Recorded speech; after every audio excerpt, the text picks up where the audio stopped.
Y'all tap that screen. Y'all tap this screen. Go ahead and tap this screen. How y'all doing? Pretty interesting conversation. Pretty interesting conversation.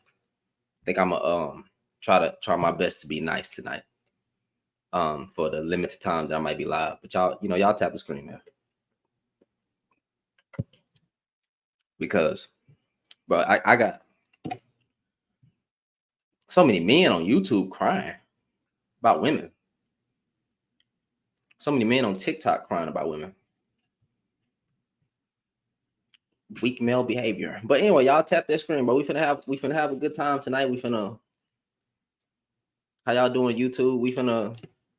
Because I'm just going to say what I gotta say, and then I'm gonna keep it real. But first thing I want to talk about is Andrew Tate. I don't feel sorry for him. I don't feel sorry for Andrew Tate. I don't feel sorry for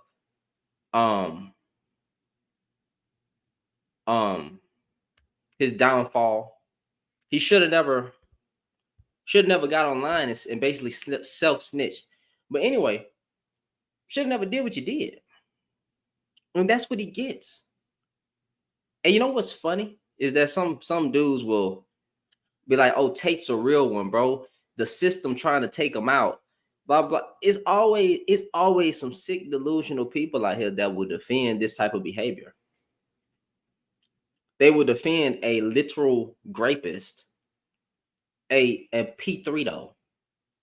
I mean, dude bragged about this is what he does to the dude self-snitched all on camera. Put out a book on how to basically pimp a young woman. And you got these Tateites, right? You know, like the Hittites in the Bible, the Tites. You got the Trumpites. You got the Tateites. Really, honestly, I hope a lot of these dudes get yeeted. I hope a lot of them go to jail, bro. Because I can see that's where it's headed. That's what a lot of that talk, that's where it heads to. It heads to jail. And when you agree with a man like that and you start defending a man like that, I believe that you was messing with children too. That's what I believe. Y'all tap the screen, y'all get the likes up because we gonna have a conversation. Another thing, bro.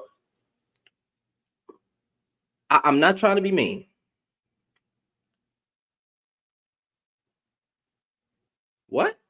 Mac Cheetos. What are you talking about? I'm married, fam. Oh my God. Mac Cheeto says, of course you need a woman to sleep with.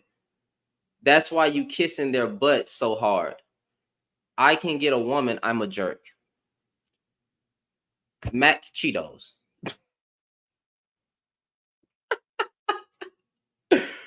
Oh, y'all starting early on the YouTube with the dumb comments, huh? We starting early, right? We going dumb. We going stupid.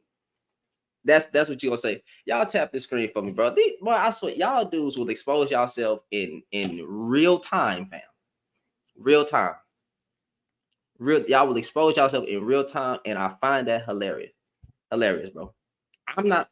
Who's kissing butt to women?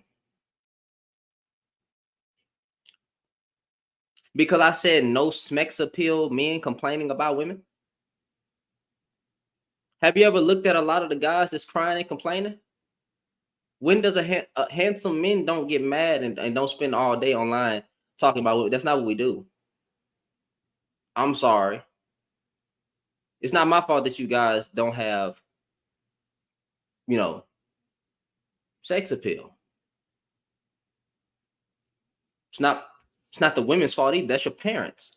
Y'all be more upset. Y'all be more upset with everybody else but your parents. Your bad genetics. That don't have nothing to do with the random women that's out here, bro. So miss me with that nonsense.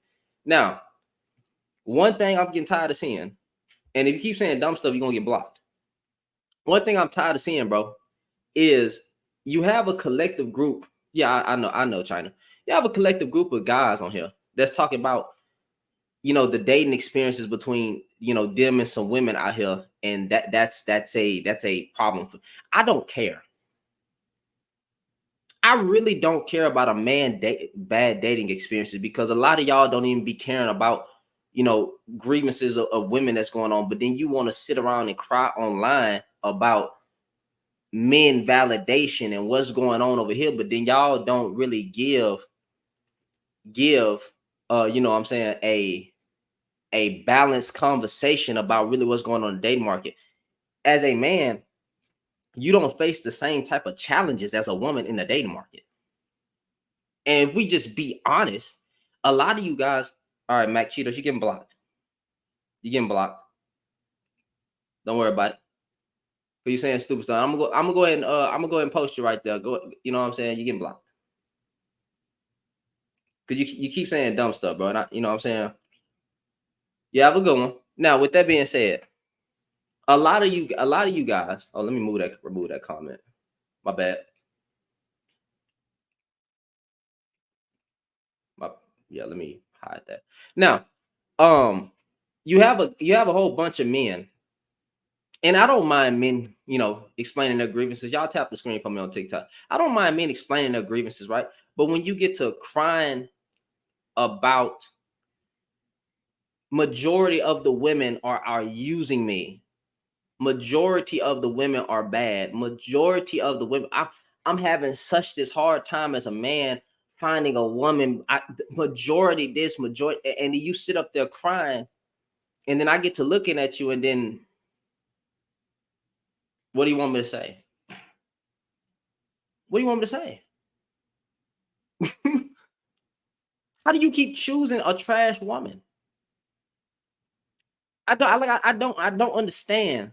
And then what they say is because they having so many bad experiences as a man in the dating market, that it has to be the collective. It's the women's fault. It's always the women's fault, because you keep getting entangled with a bad woman. Now it's the women's fault. And then some of y'all ugly. Now I don't know if that's, you know what? God, please forgive me. I'm sorry. Some of y'all don't look like anything. How about that? You don't have any type of sex appeal, fam.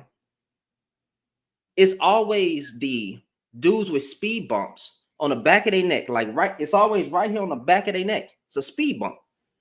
A woman feel on your head, it's not even smooth and rounded out. Like your back of your neck look like it need an iron because it's wrinkled. And then you bad built. The audacity of some of these fat men, such as the angry man, the literal audacity for y'all to get online and talk about single mothers, women and their obesity rates, black women this, black women that, and then you built like a freaking, you built like a donut.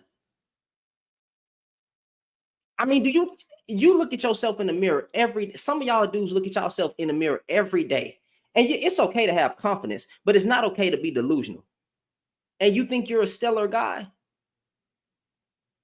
You see yourself every day in the mirror, and you have the audacity to get online complaining about women because you're a rejected man. Why do we keep giving rejected men a platform? Why do y'all keep identifying with a whole bunch? Y'all keep bussy popping for a collective group of men that are the rejected men of society that don't look like anything. Some of y'all dudes are 25, 20, 22, and you're going on that side when you look better than those men. Those men are not you. Stay away. Get that pill out your butt. Stay away from them type of dudes, because them dudes are leading y'all astray, bro. Every woman ain't bad. Them dudes just had a bad dating experience. And they projecting their bad dating experiences, and now they're saying the majority of women, because they coming together crying and complaining and validating each other's feelings. But then they get mad when the women do it. You can't get mad at women doing the exact same thing, but y'all keep doing it. You're going in a circle and you're having conversations about women. You're throwing women under the bus, and then you get mad when the women are doing it. But y'all keep doing it. It's the same rhetoric over and over. Angry man, the angry man, right? The angry man literally had the audacity to put Tony Gaskins in a clip because of one thing he said and then laugh. And then you got dudes in the comments calling Tony Gaskins a simp. That's crazy. Y'all dudes don't compare. Who is this? Yeah, y'all dudes don't compare to the amount of work that Tony Gaskins has did. What marriages have you saved? What guidance have you gave? What have y'all done? You have done nothing. Nothing. And then you got the literal audacity to cry. That's crazy to me. And weird, actually. And I find it funny that a whole bunch of men, excuse me, that a whole bunch of men, if I go down, I keep saying this, when I go down your content, I don't see no men in the thumbnail. If I go to your page, I don't see no addressing of men as a man. All y'all do is talk about women because you believe the problem with the community is the women.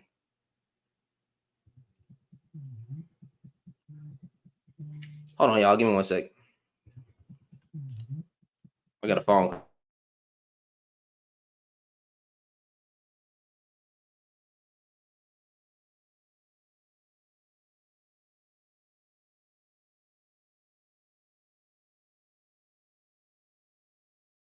My bad, y'all. TikTok, my bad, y'all. YouTube.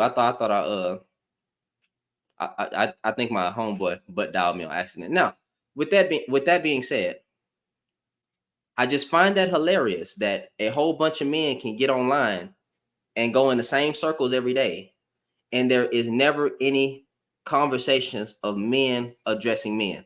And then you got dudes saying that men are logical and women are emotional. But it's the dudes out here acting on their emotions.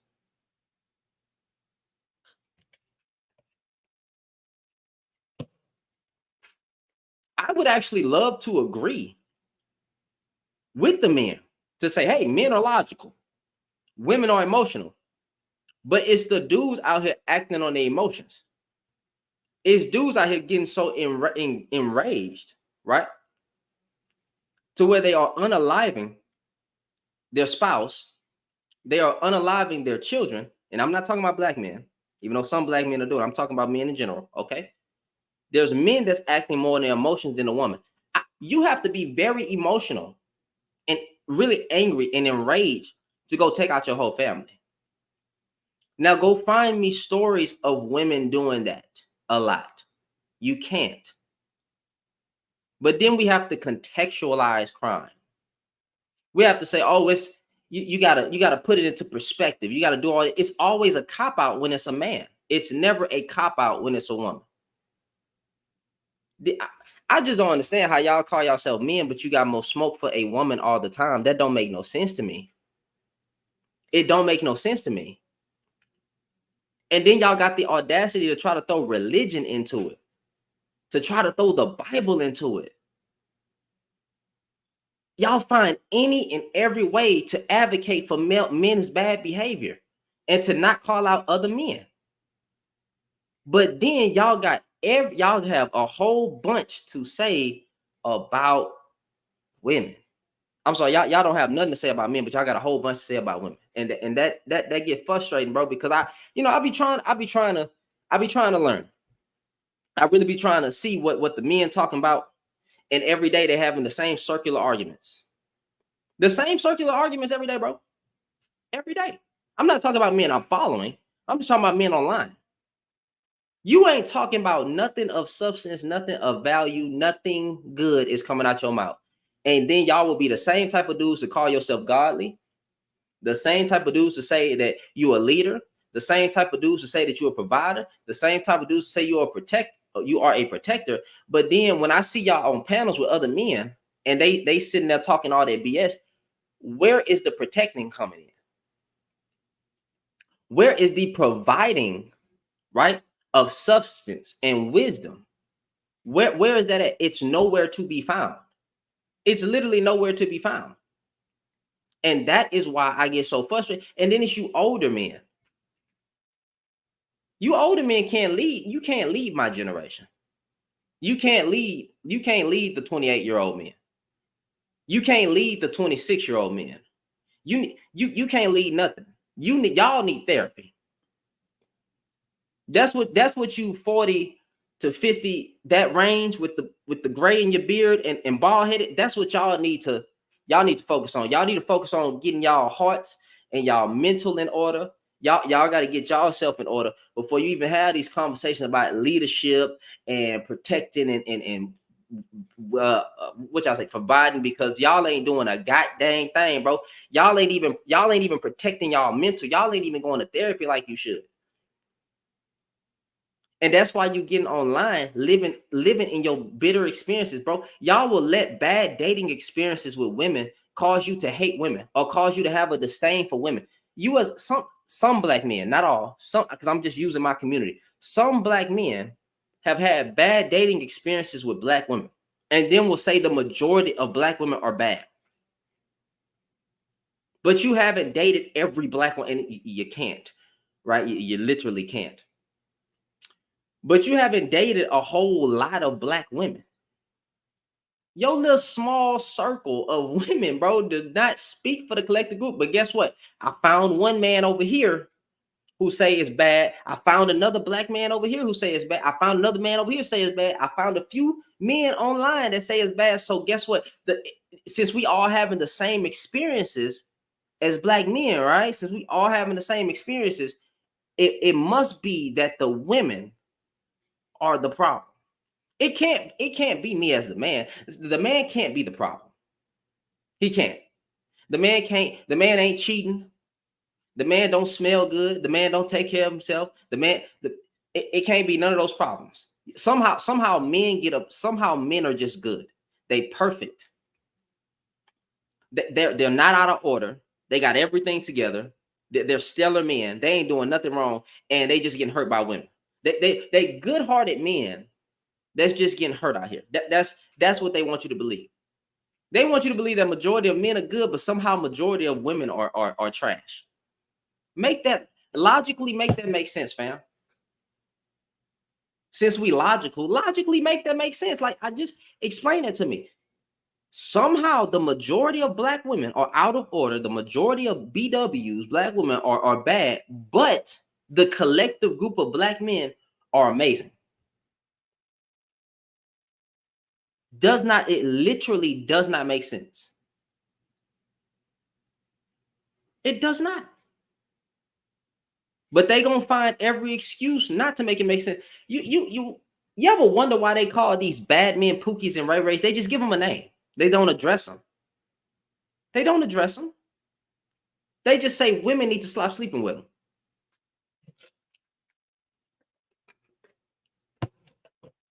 Hey, can't no man check no other man. That's what they say. Same talking points every time. Same rhetoric. Can't no man check no men for the harm that they do. It's the women, they got to check themselves. But meanwhile, I'm going to get online and try to preach accountability to a group of women, but I'm not going to preach accountability to the men. That does not make sense. That don't lie.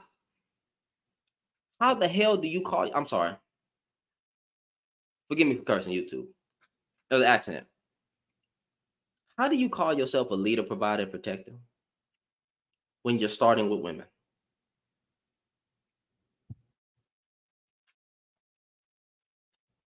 Just make it make sense, y'all. How do you call yourself a leader, provider, and protector when you're starting with women?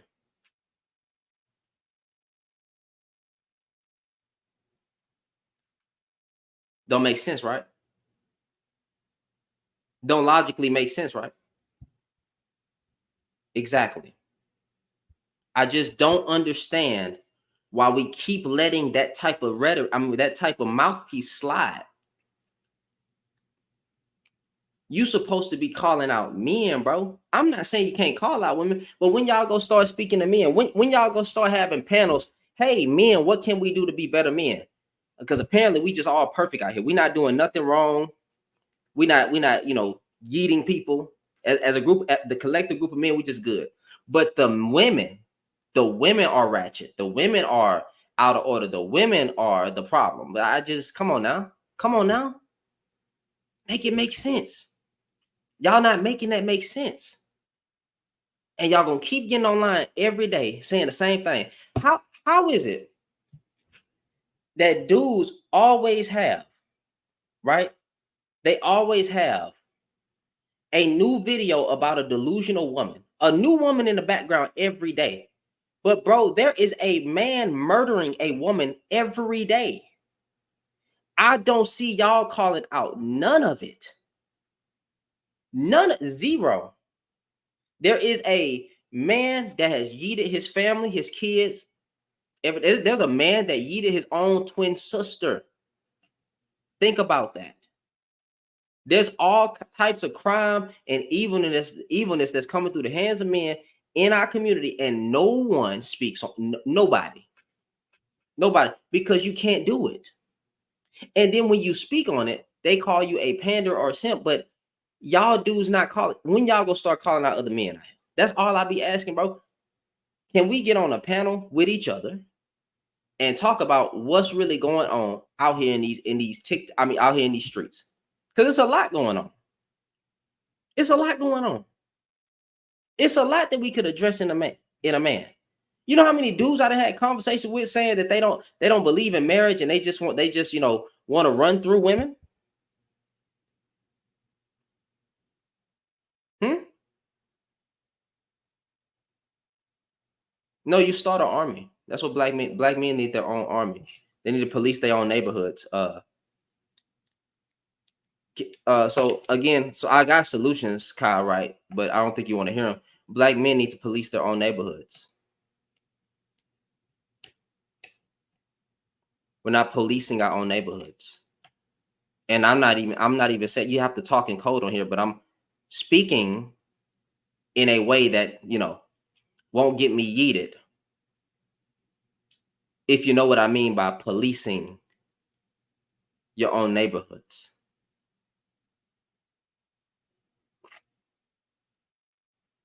Yeah, that's what men in our community need to do. Mr. Right. That's how you fix a lot of these issues. That's how you fix a lot of these issues, my bro. The police aren't doing a good job. The police aren't doing a good job, bro. Hold on, y'all. 1 second.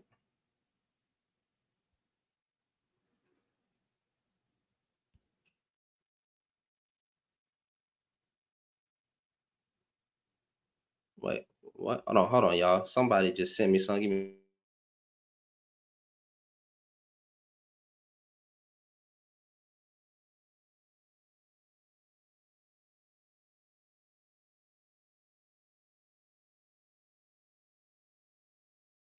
Somebody had. Somebody had. Somebody had sent me something. My bad. Start this thing over.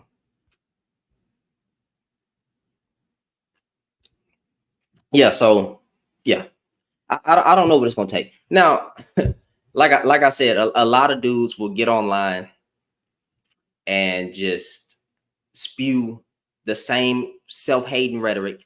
The black woman is she kicked the man out the household. The black woman is the devil. The black woman is and it's like, bruh, and no, like I said, no other man calls him out. So I just want to know, when y'all gonna start calling out Anton Daniels?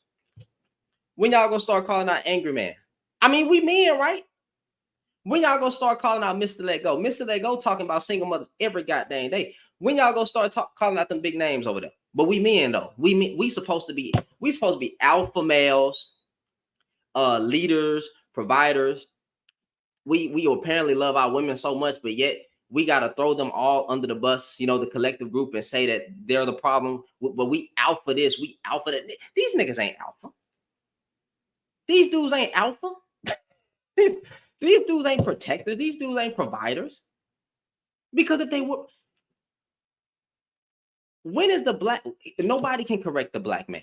No one can correct the bitter black man.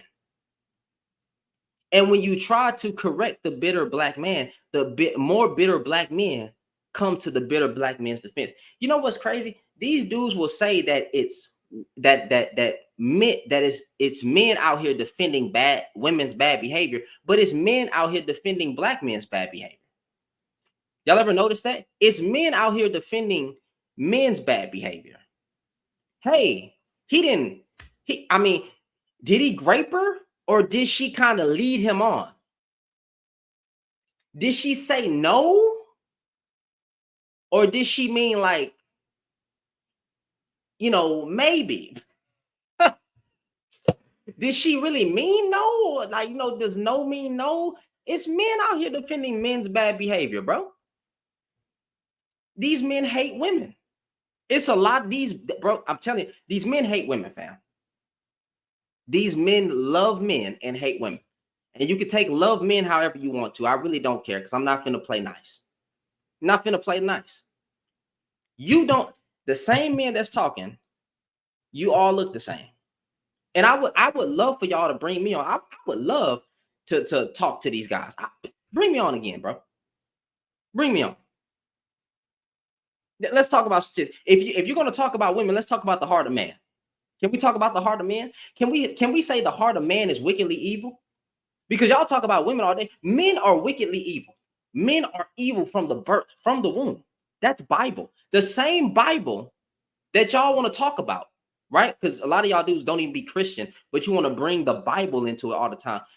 Men are evil from birth. Do y'all want to talk about that? Men will unalive men, women, and children for no reason at all and no regret. Y'all tap the screen for me. At all. And won't even think twice about it. But somehow the woman is the problem of all of the root of everything that's on this earth. That is a lie.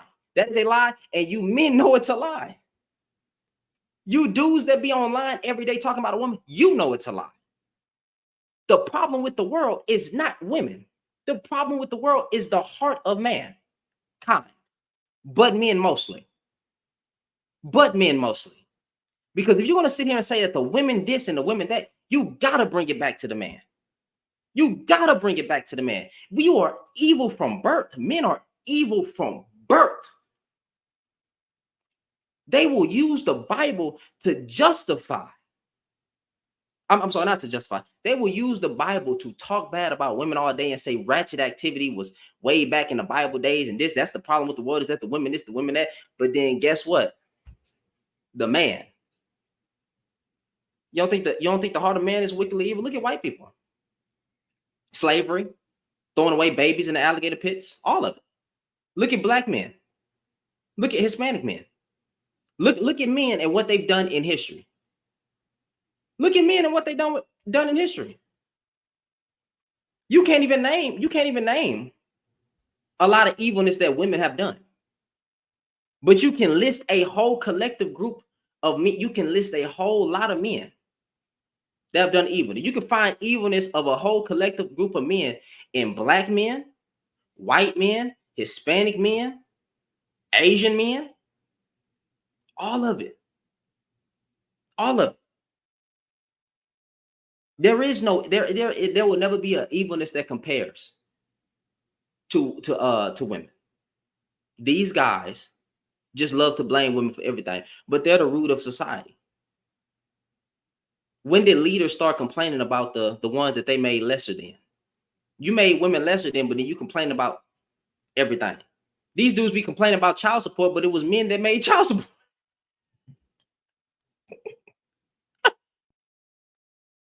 It was men that made the government, and you complaining about how the government is keeping you subject. What? It's men that have wiped out their whole family line. Go find me a woman that did that. You can't. And that is why they sit there and cry and complain every day. A whole bunch of crybabies. And these be the same men that would defend Andrew Tate. You do know there's men out here that defend Andrew Tate. Y'all tap the screen for me. Y'all do know that it is men out here that defend Andrew Tate, even though he was caught admitting to the evilness that he did, that he was messing with young girls, bruh. That he was messing with young girls, and that him and a friend was on a podcast, and they were joking about she was in pain while doing it, but there's nothing like messing with a virgin. Yes. And these dudes would be like, man, Andrew Tate a real one. What?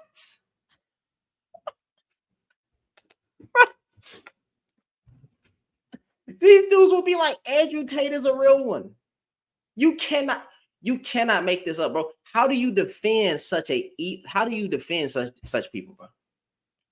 How do you defend such people, bro? That is crazy to me.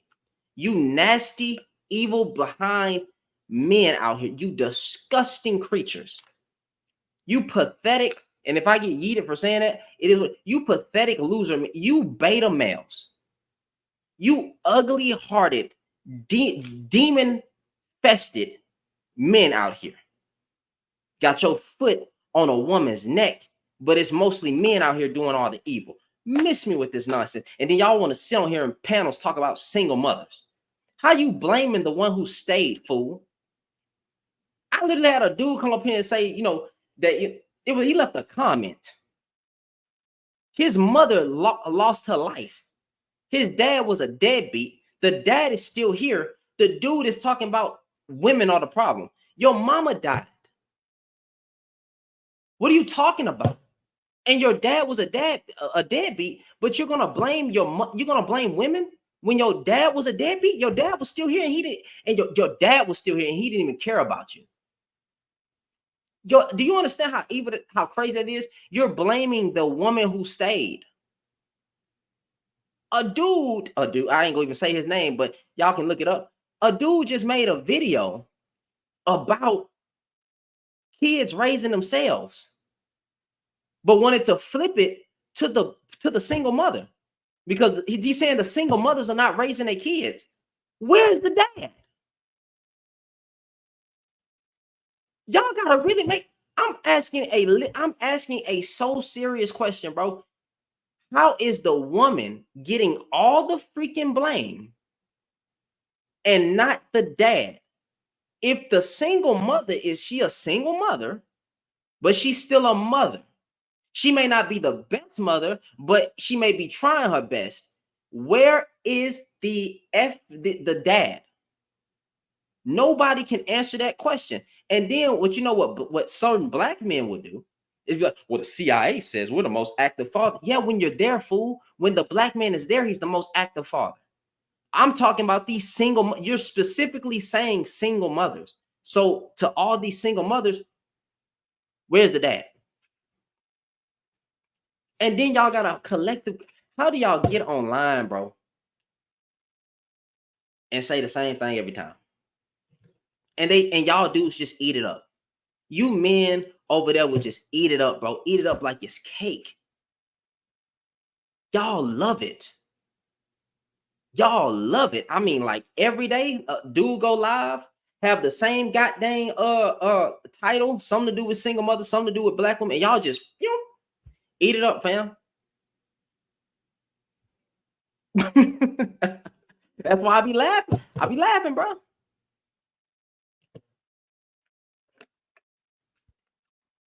That is a myth. Black men were not kicked out the household. And then you got to ask, what percentage of black men were kicked out the household?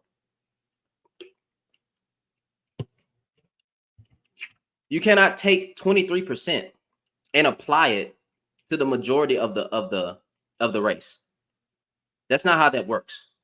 So even if you have 23% that this happened to, right? What about the other 77? So who's acting like black? And to say kicked out the household, bro. There was black men that willingly agreed to leave the house so they can cash out on the benefit checks as well. So when y'all say this, bro, y'all don't even contextualize history correctly. Don't act like black men were kicked out. You weren't kicked out the household. And then if you're going to talk about that, how many black men left the household? How many black men willingly left the household and would rather have seen their child suffer? I mean, rather not be there than to stay. All right, then. So if you're not going to contextualize history, and if you're not going to bring that up, then miss me with that nonsense. Because y'all love to play. I swear, black men in this space they play.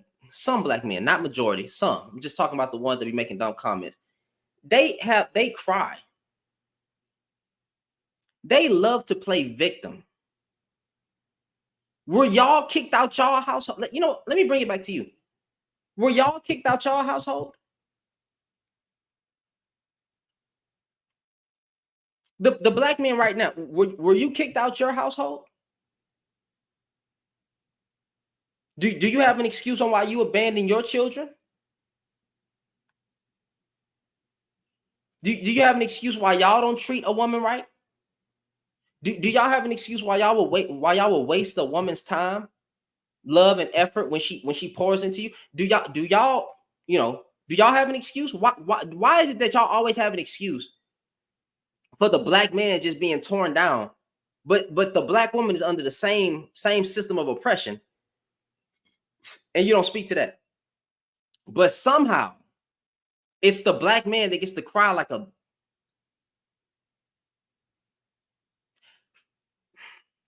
bit. I ain't gonna say the word. It's the black man that gets to cry like a bit. Oh my God, they kicked us out the household, boy. We were set back a whole bunch of years, boy. But your black women was set back a whole bunch of years too. And not all black men were kicked out the freaking household. Only a small percent. Where do y'all get this stuff from, bro? Y'all were under the same scope of oppression, but somehow you have to blame the woman. Some of y'all so sick that you saying that black women are a tool in white supremacy. Well, y'all niggas is trash, bro. Y'all delusional black men be trash, boy. I can't stand y'all, boy. I really can't, bro. I really can't. Y'all dudes that be online crying and complaining and talking all that, but y'all get on my absolute nerves. Y'all literally, since y'all got on here and called black women devils, y'all are devils. You have a demonic spirit and a demonic mindset. Y'all are the devils. Y'all are the demons. Time to start calling y'all out on y'all BS. Why you didn't marry her? And then if welfare can only be applied to women that's not married, why weren't y'all marrying the woman?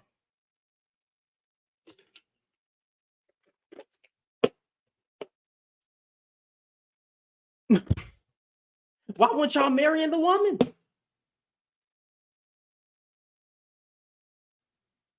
But you love her though. But y'all love marriage. But you're not marrying them. What the fuck are we talking about? This what I be laughing. I'll be like, I catch y'all in y'all lies all the time, bro. I catch you dudes in your lies all the time. Somebody said, "What do I mean by the second question?" What I mean is like, why should a man's bad dating experiences be validated? Why should I care? Why should anybody care? Why should you go on a whole panel full of men twerking on each other for male validation about crying about women? Does that scream alpha? Does that scream leader? Does that scream provider? Does that scream protect? No, it don't. It screams crybaby. That's what it screams, crybaby. Oh my God. Ooh, boy, these women out here, boy. Ooh, man, I went on this date with this woman, and bro, she asked me to pay for a date. What make her think she deserved to be paid for a date? This is the talk. This is what they're talking about, fam. Bro, I took out one time, and like, bro, I she was rude and disrespectful.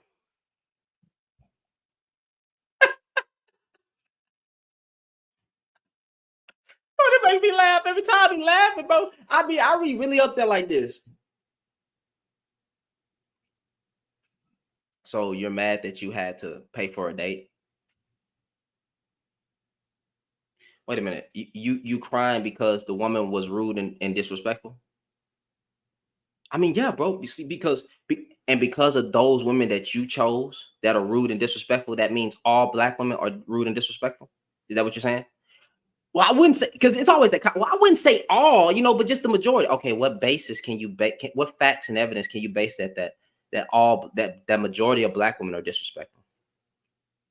Well, I mean, like, if a whole bunch of men are saying, if a whole bunch of men are saying on a panel saying that this is their experiences, then their experiences are based in truth. All right, their experiences are based in truth. So it gotta be the majority of black women are rude and disrespectful. It gotta be, sir. The collective group of black men with podcasts that's online complaining about women are not the majority of black men.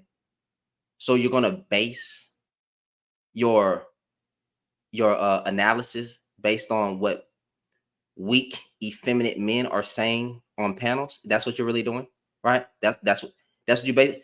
I mean, but they got good talking points, bro. I mean, like Kevin Samuels. I mean, and the guys, I mean, they're not lying. How many of those relationships do you think that they ruined where they actually had a good woman? Oh no, bro. They ain't do nothing wrong, bro. It's always the woman. It's always the freaking woman. Goodness gracious, we live in a generation, we live in a world where it's always the woman. Every time. We can't have conversations about men. Men are afraid of men, bro. I can't believe we live in this type of generation. When did we become so soft? Not we, because I'm not included. As a group of men today, where all you do online is cry and complain about a freaking woman. You are a loser. You are a loser, fam. And then every time y'all get on camera, you're ugly. You have no sex appeal. You fat. You bald headed. Your D probably small. You don't have stellar. You don't have a good physique. You built wrong. You're literally built wrong. Every time you built wrong. Y'all be calling women bad built, but you be built wrong.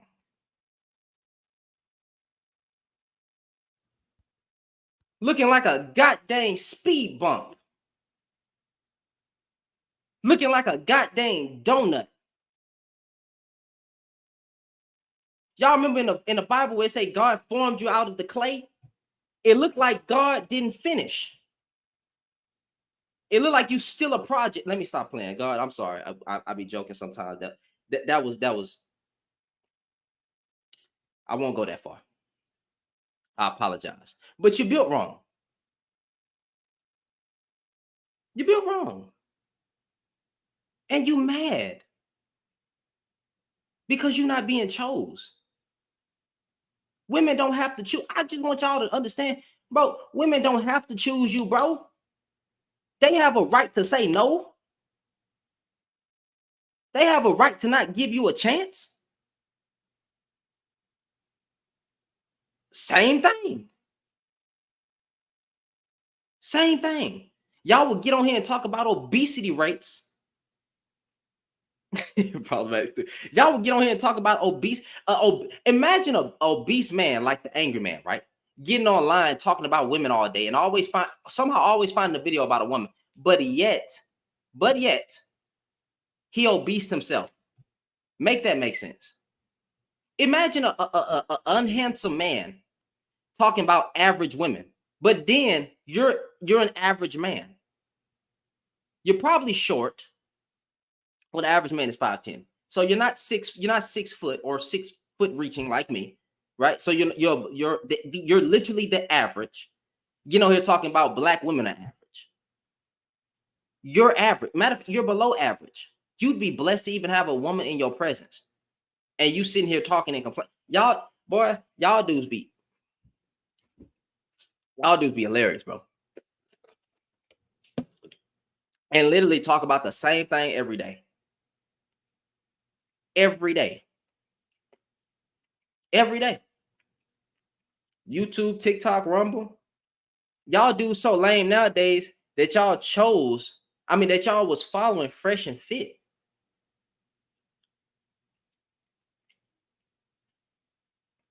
Men can see that those men were losers to begin with. What are we talking about? We knew that they was losers to begin with. Men who get women, right? Men who know who lame and who not lame, we can automatically see through a guy like that. We would tell it those guys are lame. There is no men that do this. Y'all don't pay attention to problematic. Problematic be trolling. That's a friend of mine. He be trolling. No, but like there is no men. And then you know what's funny? I'll be having older men. Somebody said black pill. Forget the black pill too. Any pill. Why are y'all so comfortable with putting pills up your butt?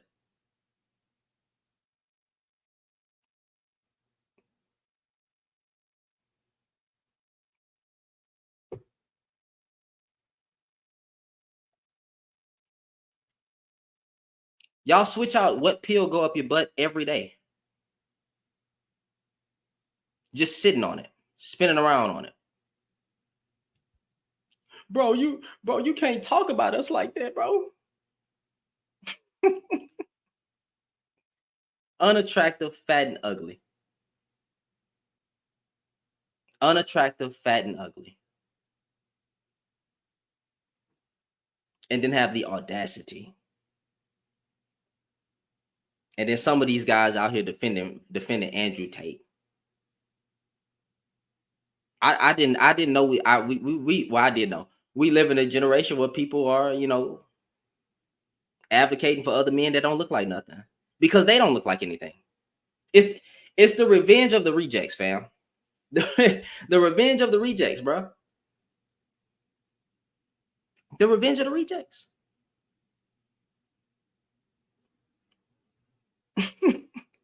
I mean, bro, like you can't make this. You cannot make this up, people. You cannot. You cannot make this up. I'll be really over here. I'll be trying, bro. I'll be trying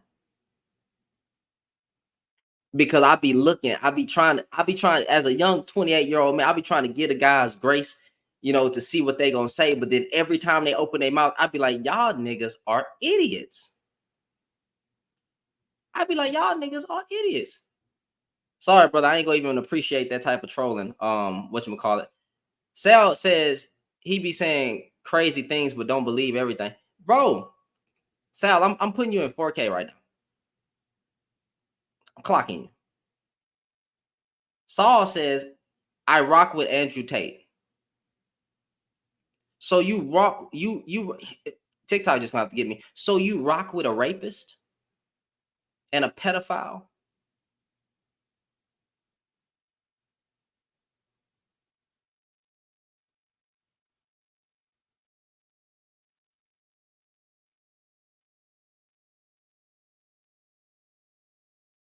Wow.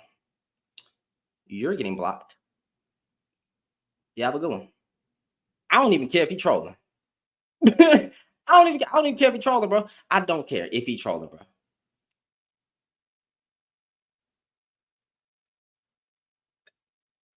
Can't make this up.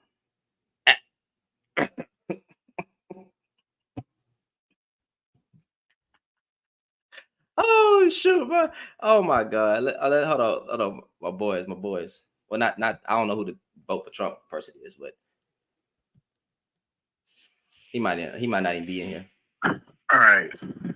So I don't know where to start because you said a lot of things, and as a red pillar, I'm extremely opposed and flabbergasted by all of these things you're saying. So, first of all, I don't think that as a man I should ever have to pay for a date. Women get all the money from their OnlyFans pages, so since they got all the money, they should be paying for the dates every time.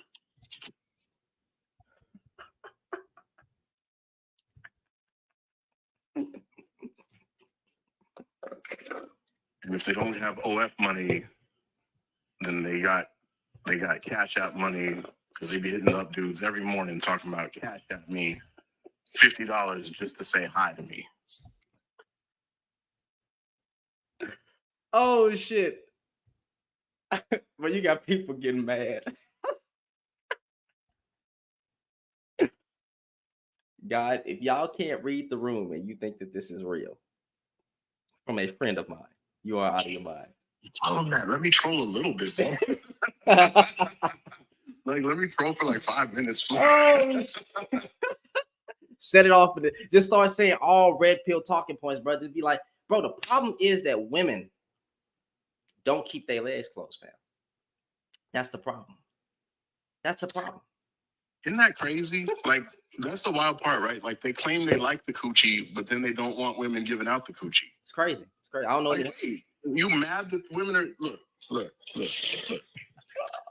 I will say this, though. In all seriousness, they're bad dating experiences. Here's the thing, right? I think that as one of those men that women generally don't like, you got two choices, right? You got two choices. When you hear about, you know, all these talking points and what real men do, blah, blah, blah, blah, blah. You have two choices. Either get down with it, right? And pay. Do all the things you're supposed to do according to this patriarchy, right? Or you have to speak out against the patriarchy. You have to actively try to dismantle and go against the flow of the patriarchy, right? If you claim that you don't like all of these things that are expected of you as a man in this patriarchal system that you exist within, well, then you have to actively work to undo those things if you don't want to adhere to them, right? But if you're not willing to do that, then you have to get with the program. You have to go with the flow. You gotta do those things. So it's like, it makes no sense to complain about those things while simultaneously trying to uphold those things. Yeah, that's what I was about to say. I said, because what you'll find in the conversation that they're complaining about everything that's going on under the system, but then you're still trying to uphold it because you want control, you want women's submission, you want all of that, but you're also getting mad, right? Like, that's the crazy part. like look, there's women out there who want to play that game. They want you to pay their way. They want you, you know, they want to just look pretty and let you take care of everything, and they'll do the shit, right? They'll submit. So it's like, okay, pay the price tag then. Like, if that's the type of woman you want, she comes with a price tag. So either get down with it or shut the fuck up. What I want to know is, like, you know, I don't like calling women pick-me's because I just that's dumb. That's dumb. I've done it once before because I was calling out a literal asshat of a man that was going online saying stupid stuff, and then this dumb woman, because I was defending black women for what he was saying, and this dumb woman came up and be like, the problem is you, and you yada yada yada. I was like, come on now, you're literally a pick me. But here's the problem.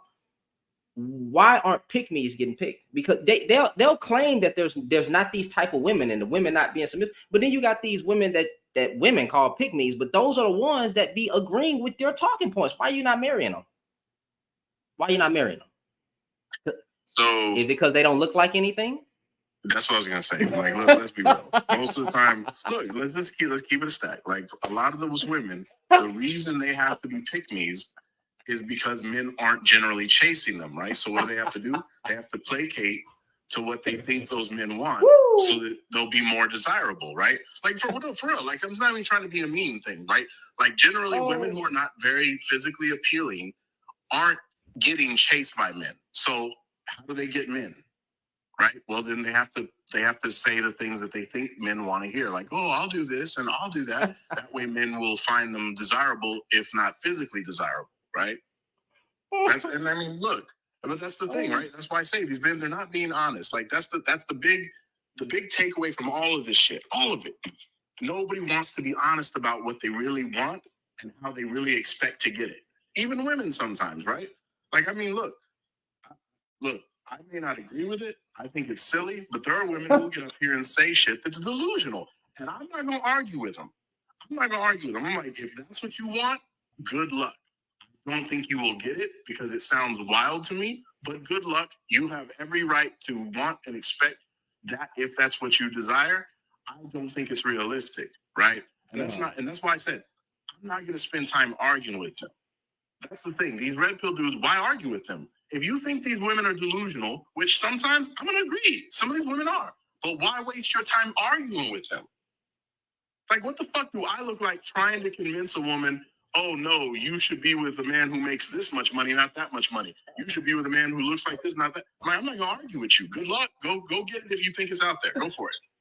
Did you hear about everything with Andrew Tate? No, is there something else now? Well, he got caught on some more charges. I mean, the dude was self snitching, bro. Dude was self snitching. Like, I mean, he got caught. He got exposed all on Al. Hey, sister, how you doing? Because I know she gonna get mad if we don't acknowledge her first. I ain't even gonna acknowledge her because she was supposed to call me. And you just set it off. Now she's gonna start coming. Like what I said, bro. Here we go. It's over with. Go lay down that asphalt and grow that wet ass shit. No, seriously. Andrew Tate. No schmecks appeal. Wait. Don't worry about the two. It's mostly about it. Shan, what? Oh my God. Like, I thought we were giving this up. Like, no. We're mostly talking. I'm trying to talk about Andrew Tate. Talk about him for what? Because he got caught on some more charges. Bro, that is another bald-headed bitch that we need to forget about. No, we gotta address it because apparently you got people still defending him. Girl, that. I thought it would be interesting. I'm just trying to figure out why would y'all defend the person who got caught in 4K, saying that he was dating the same reason they defended their dead ass daddy. Who are you talking about? wait. She gonna kill Samuels. You know exactly who I'm talking about. The name we do not speak of. The same reason they defend him. Oh, sheesh, bro, that's crazy. Child, like it's just like at this point, like no shade. As I said before, who are they getting this from? Because it's like I said, girl, Andrew is in jail. Girl, KS is gone to glory. Fresh and or should I say funky and fugly have been demonetized. So it's like, girl, Sneeko, girl, she likes it up her butt. I thought Sneeko flipped. I thought Sneeko finally flipped on and hit the other side. Wait, Sneeko trying to defend women now? I thought so. I thought him and Destiny were agreeing. Sneeko was dissing Fresh and Fit. They just couldn't stand how Destiny would make them look stupid, and Destiny just makes them look stupid effortlessly. Because no shade, baby, that man's comprehension skills and cognitive ability is top tier. I'm sorry. Yo. So, all jokes aside, real quick, let me say this about Fresh and Fit.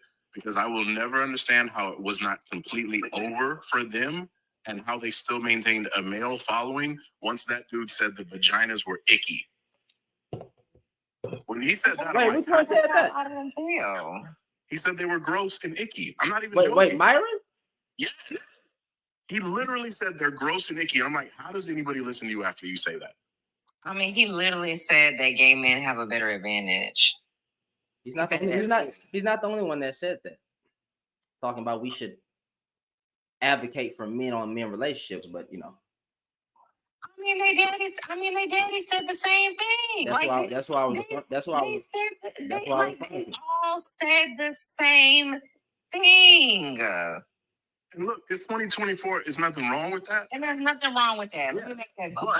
There's nothing wrong with that. But I don't know how you have a male following that claims to like women once you say they're gross and icky. Like, bro, just put the mic down and get on Grindr and live your best life, because this is wild. Wait, sister, how you know what Grindr is? Because they make jokes about the shit all the time. What are you talking about? Oh. They said they was talking about Grindr was blowing up when the Republican convention was going on. Like, they make jokes about it all the time. Why would you? Don't play me like that. Don't even try to play me like that. No, I was not trying. Hold up, bitch. I wasn't even trying to play you with. Yep. Wait, who is this? Tasha. Let's see what Natasha's saying. What was I doing?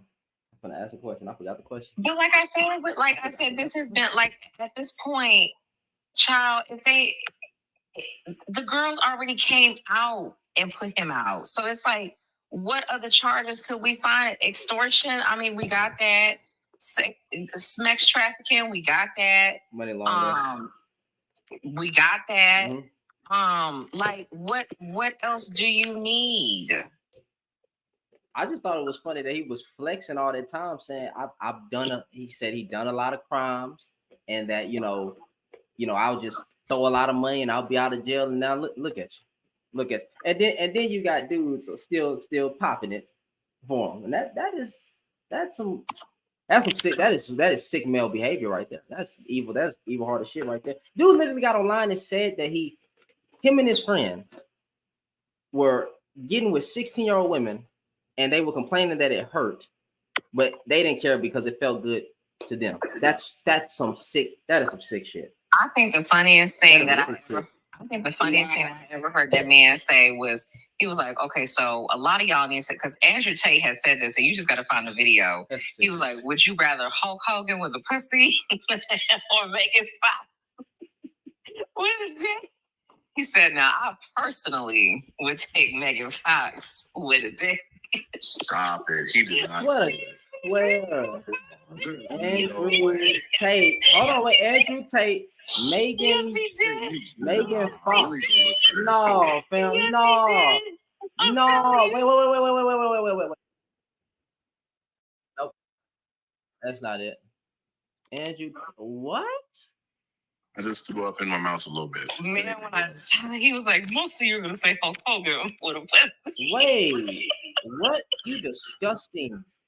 I'm not gonna say either one. Either of those is an option for me. I'll pass on both. When I tell you, wait, hold on. When I tell you I screamed so loud. Wait, I gotta see this. I gotta see this, bro. No, that's crazy. Oh, that's fucking crazy. I'm telling you, bro. bro. The wildest shit I've ever heard in my life. Yes, he said it. Oh, that's crazy. I think I found it, but hold on. So honestly, though, they should be applauding that, because that means he's an advocate for transgender women. Yo, what the fuck? Let me see if this is it right here. Smash the most masculine 304 in the world or the hottest trans 304 in the world. Pick only one. Bro, I hate this question so much. It's essentially that's asking. Not the video. That's not him. Yeah, this is a different guy. But they got Andrew Tate right here.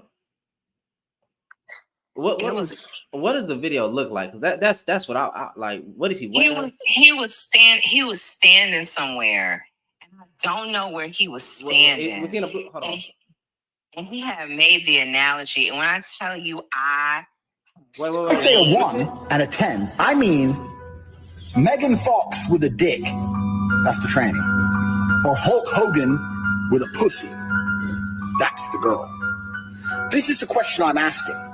Megan Fox or Hulk Hogan? Yeah. So you're thinking, well, I don't want to be gay, so I just click the girl, the number 1. You're going to fuck Hulk Hogan? You're exactly right, I don't believe you. Okay, there's a pussy, but he's got mustache and muscles and shit. He's all hairy. Called you a liar. It's pretty gay to me. See this thing coming, man. That's pretty gay. I don't care if it's pussy. That is gay. Couldn't handle the load. He couldn't handle the pressure. But what really tore us apart? I say a 1 and a 10. Put what you put in the chat to search on YouTube so I can find this, because I don't believe this. I have to see this shit. Andrew Tate, Megan Fox, or Hulk? Wow. And it's a short. No, this fucking insane, bro. This is insane, bro. And this is y'all hero? That's why even make that comparison? Like I don't why? As a heterosexual male, I would assume, why are you even thinking about bro? Just hey, bro, like I don't know what to say. I mean, bro, some of y'all need to start living your truth. Because what? That's crazy. Thank you for ruining my mind. I appreciate you, sister. Amazing job. Thank you so much. Y'all literally heard their daddy talk about something they should be with men. Y'all literally heard them say this. So this is the thing. I don't know why this is such a shell shocker. It shouldn't be. Like we've been here, sweetheart. Like we've been here already. And I mean, the advocacy for, dating or, being with the LGBT community there is no problem with that. It's just don't tokenize them or, don't try to overly sexualize them either in a conversation to deter your hate for women. Let's not do that. Junior? Can I speak on this? Look, don't listen to this gaslighting, bro. Look, my thing is,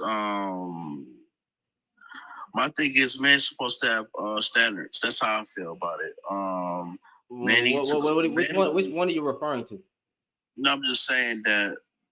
But then let me speak on the proper question you're saying. Basically, you're saying men with no sex appeal complain about women. But my thing is, I will argue, man, that get females talk about women more, though, to me, because got these red pills that actually get a lot of females and talk about women all the time. Bro, I can literally. You think the Angry Man or Anton Daniels was really getting women like that?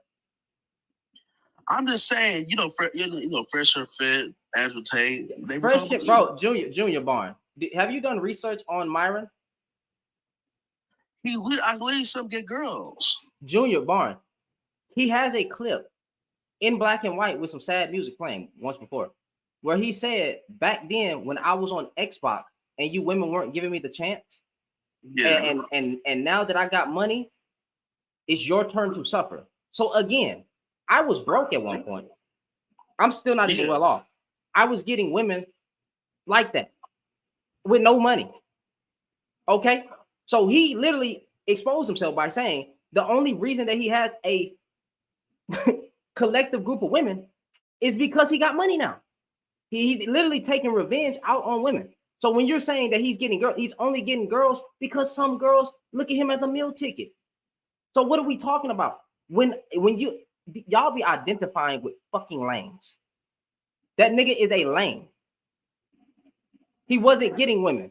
And it's funny to me that a dude can literally expose himself and say that. And then y'all really, well, he getting girls. He getting girls only because of what he has. But if he loses it all, can he keep the woman? So, but most women are gold diggers anyways, to be honest. Get the fuck out. I'm just get the fuck out. You niggas ain't never had a good woman, and I can tell. You should say this. You niggas have never had a good woman. I can tell. Tell her. I was about to tell him to blow his nose because I said, you sound congested as shit. But for real, how do you say most women when one, you've never dated most women, you've never interacted with most women, for one, but two, beyond that, there are clearly tons of people in relationships. And I promise you, 70% of those people are broke. Well, hold on. Okay. Let's okay. Well, I you know what? Let's have some fun, bro. You said I act like a. You said I act like a girly. I'm going to let you talk. I won't do it. Let's have some fun. Come on, brother. I'll be quiet. But I can't speak for the woman up top. She might get on your butt. But go ahead. Okay. Like I was saying, I do believe men and women need to go 50-50 on these dates or like relationships, and women need to be submissive. But okay, but let me go to the other questions you asked. No. Let's not. Let's slow down and let's hit on a few points that you brought up. Submissive. So when you say they should go 50-50, explain that. Oh, 50-50 on the bills like that. That's what I mean by that. So, but you said they should also be submissive, right? But you said they were gold diggers. That's what I'm saying. That's my standards. But a lot of females are gold diggers. The average marriage is 50-50. You do know that, right? That's how it's supposed to be. Child, So y'all if be you- wanting roommates. See, let's disagree with y'all now. No. But here's the thing: You're If not say you want a understanding woman what to we're be saying. submissive, why should she be submissive to somebody who's her equal partner? If you want to go 50-50, that means you're equal partners in something, right? Why would you submit to somebody who is not superior to you in any way, whether that be financial, intellectually, whatever it is? Why would you submit to a person who is your equal partner? Let me speak on that. Well, I believe that guys supposed to protect the woman, right? Supposed to lead her in Yeah, supposed religion, to. and you're supposed to lead her with not just emotionally, and you're supposed to lead her like physically too, right? You know, when she lay down, she's supposed to submit to you with their sex, right? She's not on top of you, you're on top of her. So it's a lot of other stuff. Okay, this is too dumb. This is fucking crazy. Wait, my father, wait. It's like, no, That was it's too like, fucking at dumb. least give us a smart one. Like, at least let them be smart. Who said she's supposed to be? You supposed to be on top of her. She's not supposed to be on top of her. What kind of Bro, dumbass shit? That was the dumbest thing I've ever fucking heard. Like, Come on. You niggas exposed yourself in real time, bro. That's crazy. That's that was so crazy, fucking bro. stupid. What? You could, like, god damn it. Hello, everybody. What's going on? Bro, I didn't even see you up here. I know I accept you, but I didn't even see you pop in. Go ahead. Yeah, it should be 100, 100. Mhm. 50-50. I don't know who started that kind of mess. Because she would take care of herself 100% before, and she should be taking care of herself 100% now. Same way with a man. The bottom line is, you know, if she willing to take up the check, cool. If I'm willing to take up the check, cool, without any consequences. But that's the kind of woman you want. You don't want no woman that's going to tell you it should be 50-50. Man, that's crazy. That's what's wrong with the world right now. Wait, you say you don't want no, you wait, time out. You say you don't want no. Men are not supposed to be a woman's slave master. Okay. A woman is supposed to be a helper. That's what all she was supposed to do, is be a helper. Help him build his business. Help His him. business is renting a home, owning a home, owning a business. So when you go out, it's mutual respect. You know, baby, I got this. You know, that's the kind of woman you want. You know, when you go out, say, she might take it before you even get there. I got this one. You see what I'm saying? Yeah, I'm not looking for no woman to wait till I get to take her out and saying, we're going to go 50-50 on the bill. No, I'm already ready to pay the whole bill. Okay, The yeah. whole next time, maybe it'll be her. That's what I'm looking for. I don't know. Young people today, man, they're confused about what a relationship with a woman is. You know, a woman, men, in actuality, men, they want plenty of sex, but most of all, they want respect. Do the men today deserve And when respect? they can't get that respect, ain't nothing gonna happen. That's all I gotta say on that issue. You don't think women want respect? I didn't say women are not respectful. I said, I didn't, brother. I didn't say you did. I said I think women want respect just as much as the man. And a lot of women, if you look at the reason a lot of relationships are not working, is because there's no respect for what the woman is bringing into the marriage. Like, you is know, he a man or is he a boy mentally? is she a man? No. You're saying that a man should give women the same respect. but you got to make sure. I didn't he's say. a I man. said women want the same amount of Hold on. respect as much as a man. Hold on. There's a difference between being a man and being grown. It's a difference. Go ahead. I'm Because a listening. man, if you go back in history, we always gave our women respect. But if they don't have respect for themselves, you can't get it from them. Did you fucking lie? You what? We always gave women respect. That is a lie. That is historically that is cap. Child, I'm gonna say Go back in history. I Go will. back in history. I'm just saying. See, we can all. whoever did that, bitch, you ate that. 'Cause My no bad. shade. I got a full temper today. Because That no was shade. Whoever crazy. I was sure about to say whoever his CNA is, girl, wipe his ass and girl, give him his medicine. What the fuck? So he can go to bed. Cause what are we doing, girl, child? He done pulled his teeth out his mouth. His dentures was not in. And there is just saying spit shit. spit all over that damn phone. I don't have time. I'm getting sick of this shit. I'm getting sick of you bringing stupid bitches up here. You got. Supposed to know they stupid. How am I supposed to know they stupid? You got one more stupid bitch to bring How up am here. I supposed to know they stupid? And then I'm cussing you out. What you mean? How am I supposed to know they stupid? You That don't have nothing to do with got me. one more stupid bitch to bring up here, and then I'm cussing you out. What you mean? Because first we got somebody up here who is congested as shit.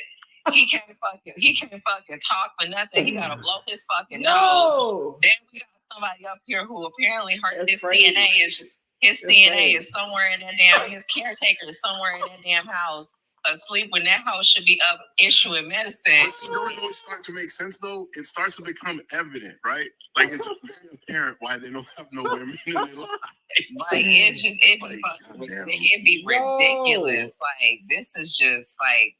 I was so finna scream, girl. If you are in there, girl, wipe his ass, girl. Give him that suppository and give him that pill and send him to bed.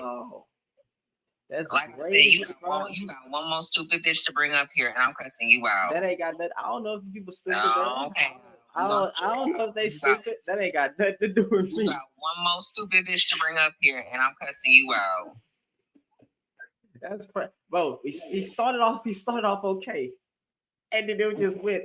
He had a 3 seconds that was okay. It was all down. Like I said, it started off. Like I said, it started off. It started off fine. I did confirm. I did see this Andrew Tate clip. I guess it is real. I thought it was AI. Oh my God! I didn't even know that my wife was in there. Crazy. Oh my God, wife! That is crazy. Lord, my wife. Who's your wife? Yo. Look, she might not connect. This Andrew Tate clip, though, this has got to be the craziest thing I've seen. Well, but like I said, look, real talk on the positive. At least he's pro-trans. I mean, I guess that's a good thing, right? Very progressive of him. I thought he was against. He just not too much on them women. Not too much on them women. No, he just said. I said it was very progressive of him. He was on a video saying that the problem with the world is that the men is weak and that y'all keep supporting gay people. But now you're comparing. You're talking about trans rods.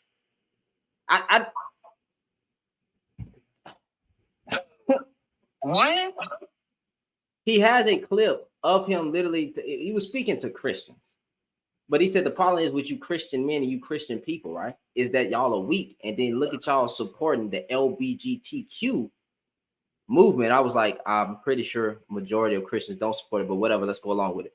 Now, when he said that the problem is y'all are weak and y'all don't stand up for all this LGBTQ stuff going on in the church, but now you over here talking about dingalings on Megan Fox or Hulk Hogan.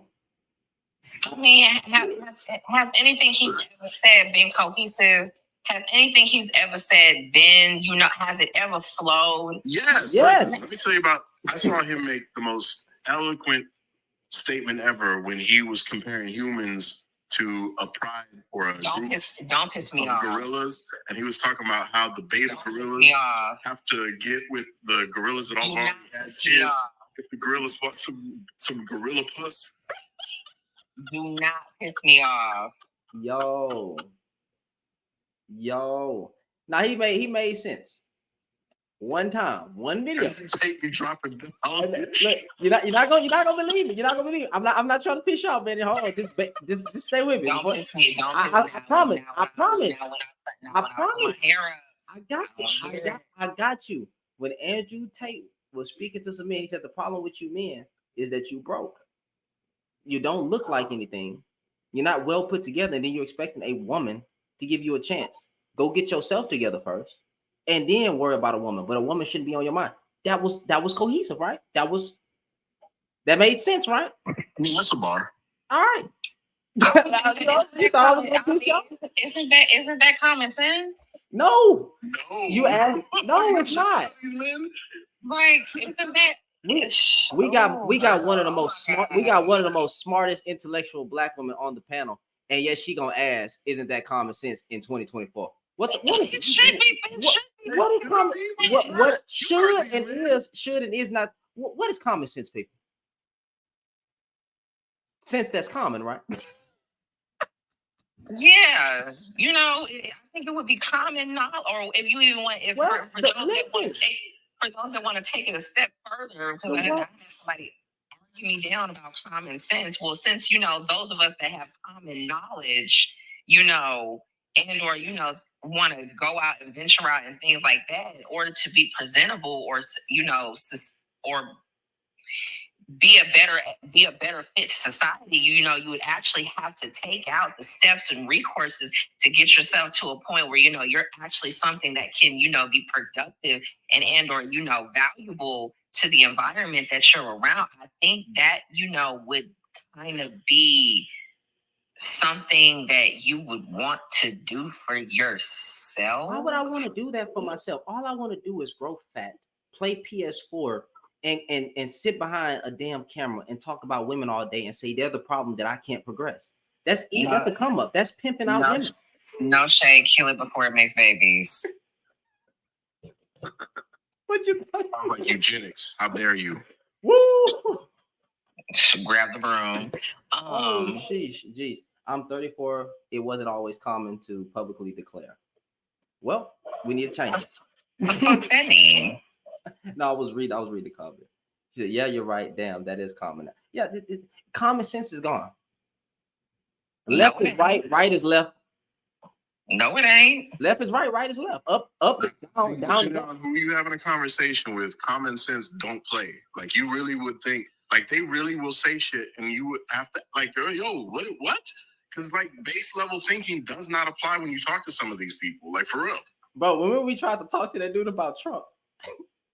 And then, inflation. It was inflation. Yeah, like I swear to God, problem. It's funny when problems start right here, and then you hear it in his voice, getting agitated, and then he just started cussing. I'll be like, no shade. My sister sometimes, when when problem gets mad when there starts to become a glare in his baldness and there's no light around. Like when you start seeing that head of his glare, and you start seeing a sheen, that's how you know you mad. Oh, bro, I was like, bro, because you just heard this voice. Like, again, we're going to talk about does a Democrat being in office automatically correspond with inflation? Well, you got to look at the B initiative. Yeah, when he brought up the bumblebee thing, I'm like, bro, look, Jesus, like. It irritates me because I'm like, y'all literally just be saying shit. Like for real, you just say shit. And I'm not even, I wasn't even trying to be funny. I'm like, look, if you can actually articulate your stance, I will hear you out. But you got to be able to put some shit together. And he brought up a study from, what was it, 2012 or something? I'm like, how the fuck does that cause inflation in 2024? What are you talking about? Oh Lord! These dudes will say that the Democrats spend the most money, but then when we looked at Trump administration, he accumulated the most debt. I'm like, well, What do you have to say with that? What? Girl, Huh? all I'm gonna say is, girl, y'all put that orange bitch in that chair again, girl. I hope he punches y'all right in the pussy. Not grab. I hope he punches y'all. I do too. Oh, shit. Oh, TJ said she wanted to comment. He wanted to comment. They gotta blame Obama. Bruh. Why does the black man have to take the blame for something white people have done? That's crazy. That's crazy. Go ahead, TJ. Always our fault. It's always our fault. Every time. Girl does. But he ain't been in office for like 12 years. It's still Obama's fault somehow. Yes, ma'am. I've been watching you for a little while, and I like your platform. I appreciate it. Thank you.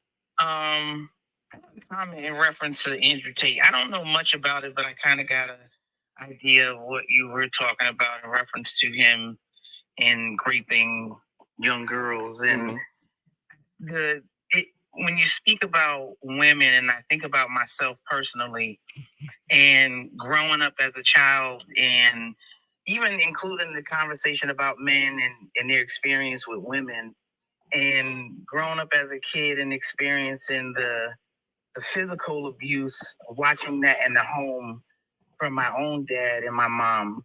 And then you grow up as a young woman, and like you said, the woman stays and the man has the choice as to whether or not he wants to leave or stay.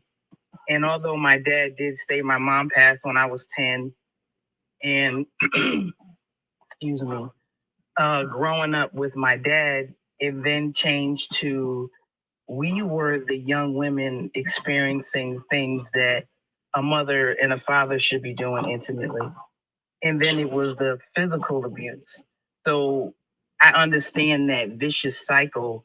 And then in turn, growing up as a young woman and having to raise myself from the age of 16. And I'm not looking for a pity party, but I get all the statistics and all the stuff that people talk about, how you have to become victorious through your journey. And I put myself through school, and I don't know what it was instilled in me to want to survive, but I did. And I made some unfortunate decisions in my travels. And I could say some of it was because of my childhood and what I was exposed to physically from my dad, and seeing him abuse my mom, and then date a man that abused me for 5 years. And I honestly couldn't tell you why I stayed, other than I thought things would change. And in the midst of going through that pain, I was raising 2 young women of my own. And one day I did wake up and I said to myself, I deserve better than this. And it was a scary feeling. And the feeling of loss from the beginning at the age of 10. And I don't want to take up too much of your time, but I experienced all levels of these topics. And the loss that you feel from losing something is like when you grow up, when you have that experience of what you think is love in the beginning, and it's pretty and it's fun, and I'm grown and I'm doing my own thing, and then it becomes a beast, and you're still looking for that person that you loved in the beginning, and you want them to show up again, and they don't. And at some point, unfortunately, some women stay too long, and I can't judge people based on the chapter that I walked in on. But I will say, people have to give themselves a fighting chance. And just to close with my story, I grew up one day and I decided to leave with my 2 daughters, and I went to Virginia, and I've been here ever since. And in my travels, I worked in law enforcement. I love working with kids. I work in a juvenile detention setting for 30 plus years. And me and my daughter opened up a business here in Virginia. And I look back on my life, and I always want to give something back to somebody and say that, you become that woman that you don't understand because of whatever it was that went on in your life that altered your decision. And experiences happen, But at some point, you got to be victorious in your story and give yourself a fighting chance. And one day say, fuck that. Yeah, I'm going to be okay. And it's hard in the beginning. But if you don't go through the pain, you don't understand the glory. You don't understand the victory. And sometimes you got to let them men go that, that's all they're looking for. And in order for them to call you whatever it is that they call you inappropriately, somebody got to spread their legs for them to get it. So at some point, the woman has to say to herself, hey, I deserve better, whatever that is, and let all the other BS go. And that's my story. I love your platform. And I just wanted to speak on that because I know, don't cuss me out. I know you said it was a lot of stupid knucklehead people up here. You good, man. And I don't want to be one of them. But I just wanted to say to the women that are listening, I love you. And we deserve so much better. And don't be hard on yourself. Just keep it pushing. I appreciate you coming up, man. Okay, well, thank you so much, sister, for that. I wasn't gonna cuss you out. I wasn't gonna do that. I have a no tolerance policy for niggas. But when we flip the card, it's not so much the same. But thank you, sister. We'll talk to you later. Okay. Thank you. Thank you.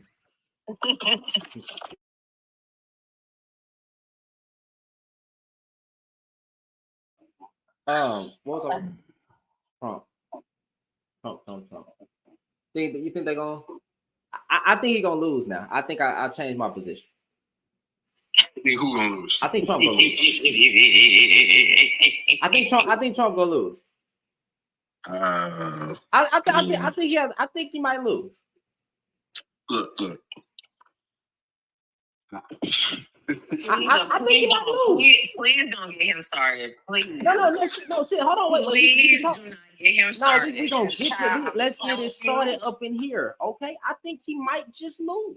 I'm telling you, girl, don't get him started. No, hey, listen, me and probably we cool. Like I don't want him to win, right? All right, girl. Look, I'm gonna say this because I made this prediction. I think it was 4 months before the election with Hillary and him. People underestimated how much America still despises women. Now, if they didn't vote in a white woman over that man, why would we think that they're going to vote in a woman of color over that man? That's all I'm going to say. Now, if it happens, hey, color means surprise, right? Okay, cool. I don't think it's going to happen personally. But, we'll see if things change. The only reason that Trump lost is because he ran against a white man, in my opinion. He ran against another white man. The country is comfortable with white men being in charge. So I personally don't think that this country is as progressive as it pretends to be in the media. Personally, I don't believe that. But like I said, who knows? I've been wrong once or twice in my life. Maybe this will be a third time. It's been a lot more than a third, but every time he opened his mouth, he making himself look dumber and dumber and dumb. And I'm like, so we okay with people being dumb? Oh, but wait a minute, that's common sense, right? That's common sense. I'm okay with people being dumb. Do you not see the attack on education? Like, oh shoot! Do we not see the attack on education? No, we don't see it, man. We blind. I would gladly. Bring Charles to the bullshit. Damn shame. Oh yeah, I don't see nothing, man. I think I don't know, man. I don't know. Shauna, what you had sent me on Discord? Let me go ahead and open that up because you sent something earlier. I didn't even get to see it. I didn't. You know what? I knew it was something I had to get back with you, but that Discord, you had me, but never said nothing else about it. You know you did. No, it's just for y'all to join it and like you send the topic straight through there, and then it's another way for me to talk directly through there instead of like opening up. I don't like TikTok system, but it's just certain topics. Well, you said something to me about it, but you said it on you had said it on my other page, and then she was on the next day. Well, I remember I was looking for you. That must said yeeted. And then you come right back with the same name. Okay, 2.0. Get the fuck ready. No, but yeah, nah, it's just for that. Right now, Sean in it, but that's about it. And I'm gonna get my mods over here on YouTube to go in. Real quick, I'm gonna say this, and I gotta get out of here. Oh, okay. I kind of do want her to win. That way, when she gets in office and don't do shit for black folks that voted for her and busted their ass campaigning for her, and then she continues the G side over in Palestine, that way I can laugh my motherfucking ass off and be tickled at how we got played again by the Democrats. Bro, I literally, you know what? I might just start my live over and say that black folks shouldn't vote. Don't do no No, that's the best. That's the best way. No, the fuck it's not. It's the best way. It's the best way. And we just got through talking about common sense, and you're gonna do some dumbass shit like okay, this. So wait a minute. I think you misreading. You think Malcolm X was dumb too? Then? No, I don't think he was dumb. Why not? I don't think he was dumb because at that time he expressly said, voting for the Democrats and allowing yourselves to be used as a pawn, a political pawn, is dumb. Okay, but we don't do that well and fuck, I can't even. We don't even do that well on the conservative end. So where the fuck is that? But that's what I. So what if, as a collective group, okay, because nothing else is working. Because we only make up 14% of this of the U.S. But your vote matters though. Like I'm saying, if we all said we would draw, well, majority of us, because I know all people, but if the collective of us said enough is enough, we would draw our vote. That would cause these people to force their hand. Because the discrepancies in the left and the right would be too close. They would actually want to. You barely got people that want to give a piece of bread to the bitch standing next to them. But it's my point still stands though that if you got to get something, we're a specific demographic that they need to win. We tilt the scales. That's the point. But you got to come out with a message compelling enough to even get. Black people to even. Okay, listen. Okay. The only time the black community ever thinks to come together is on some petty shit. Okay, well, so what if the message was so simple, but we got it broad? Hey, we're already in a fucked up situation. Our neighborhoods are fucked up, but we've been overcoming everything. We overcame slavery, we overcame Jim Crow, we overcame all of this. Did we overcome them, or did it? We're still suffering in some way, but I'm saying we still overcame. We still overcame. We're still here. That's the point I'm making. What poverty overcoming? What? Not well. I don't think. All I'm trying to say is if we withdraw, but you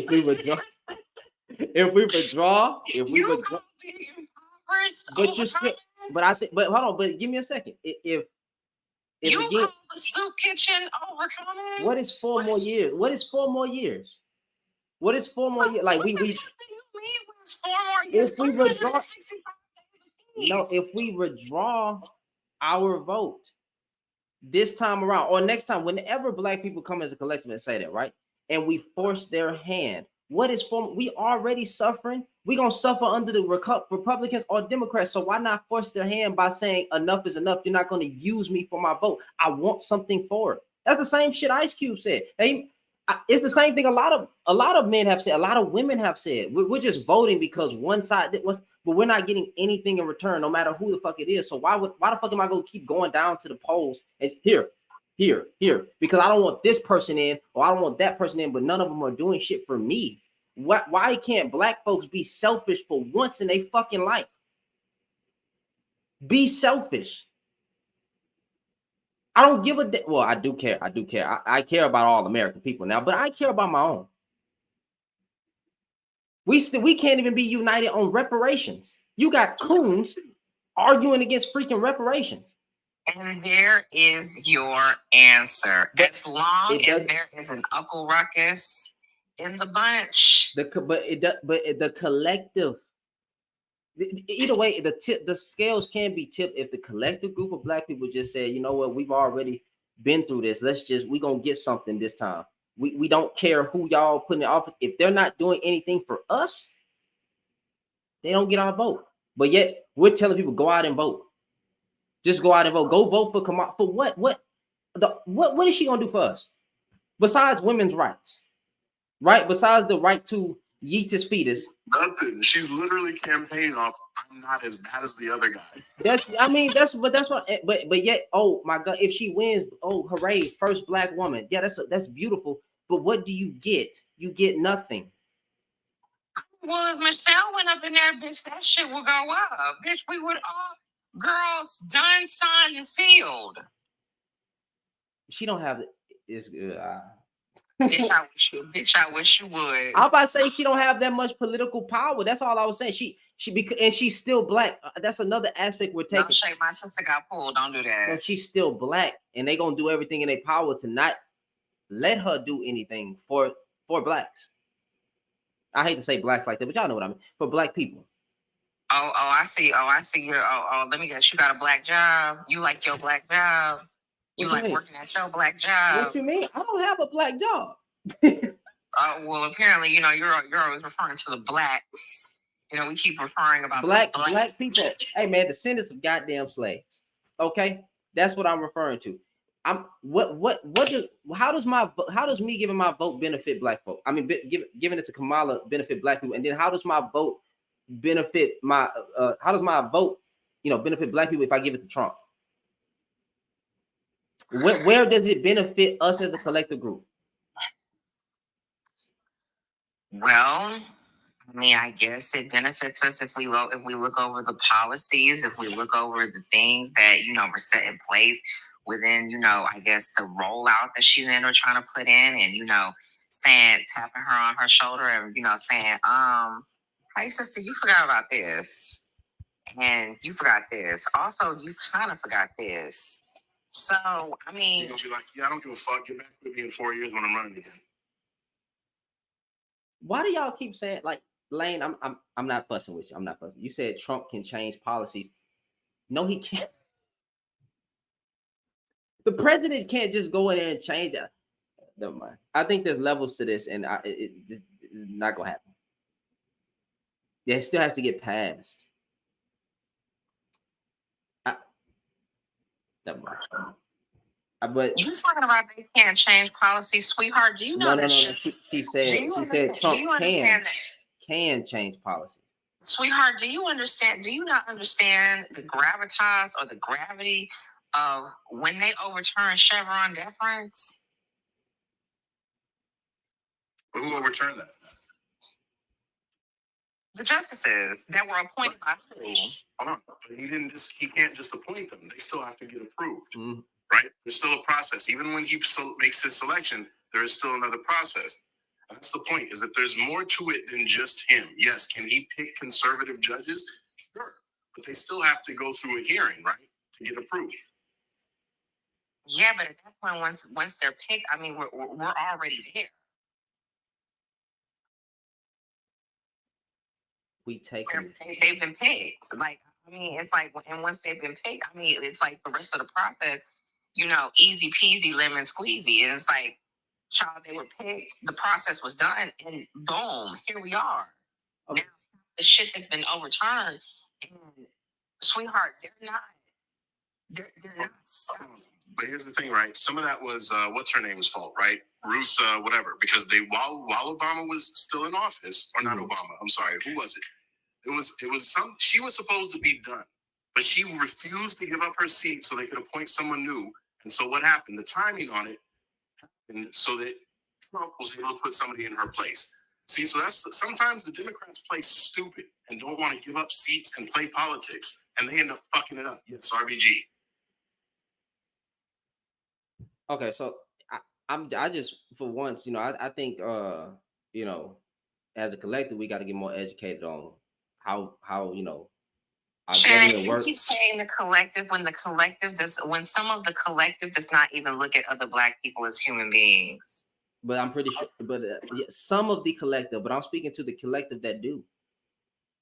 That collective that collective is not that large, sweetheart. So you saying the majority of black people are not on code? So the majority of black. So when it comes to reparations, the majority of black people are not for it.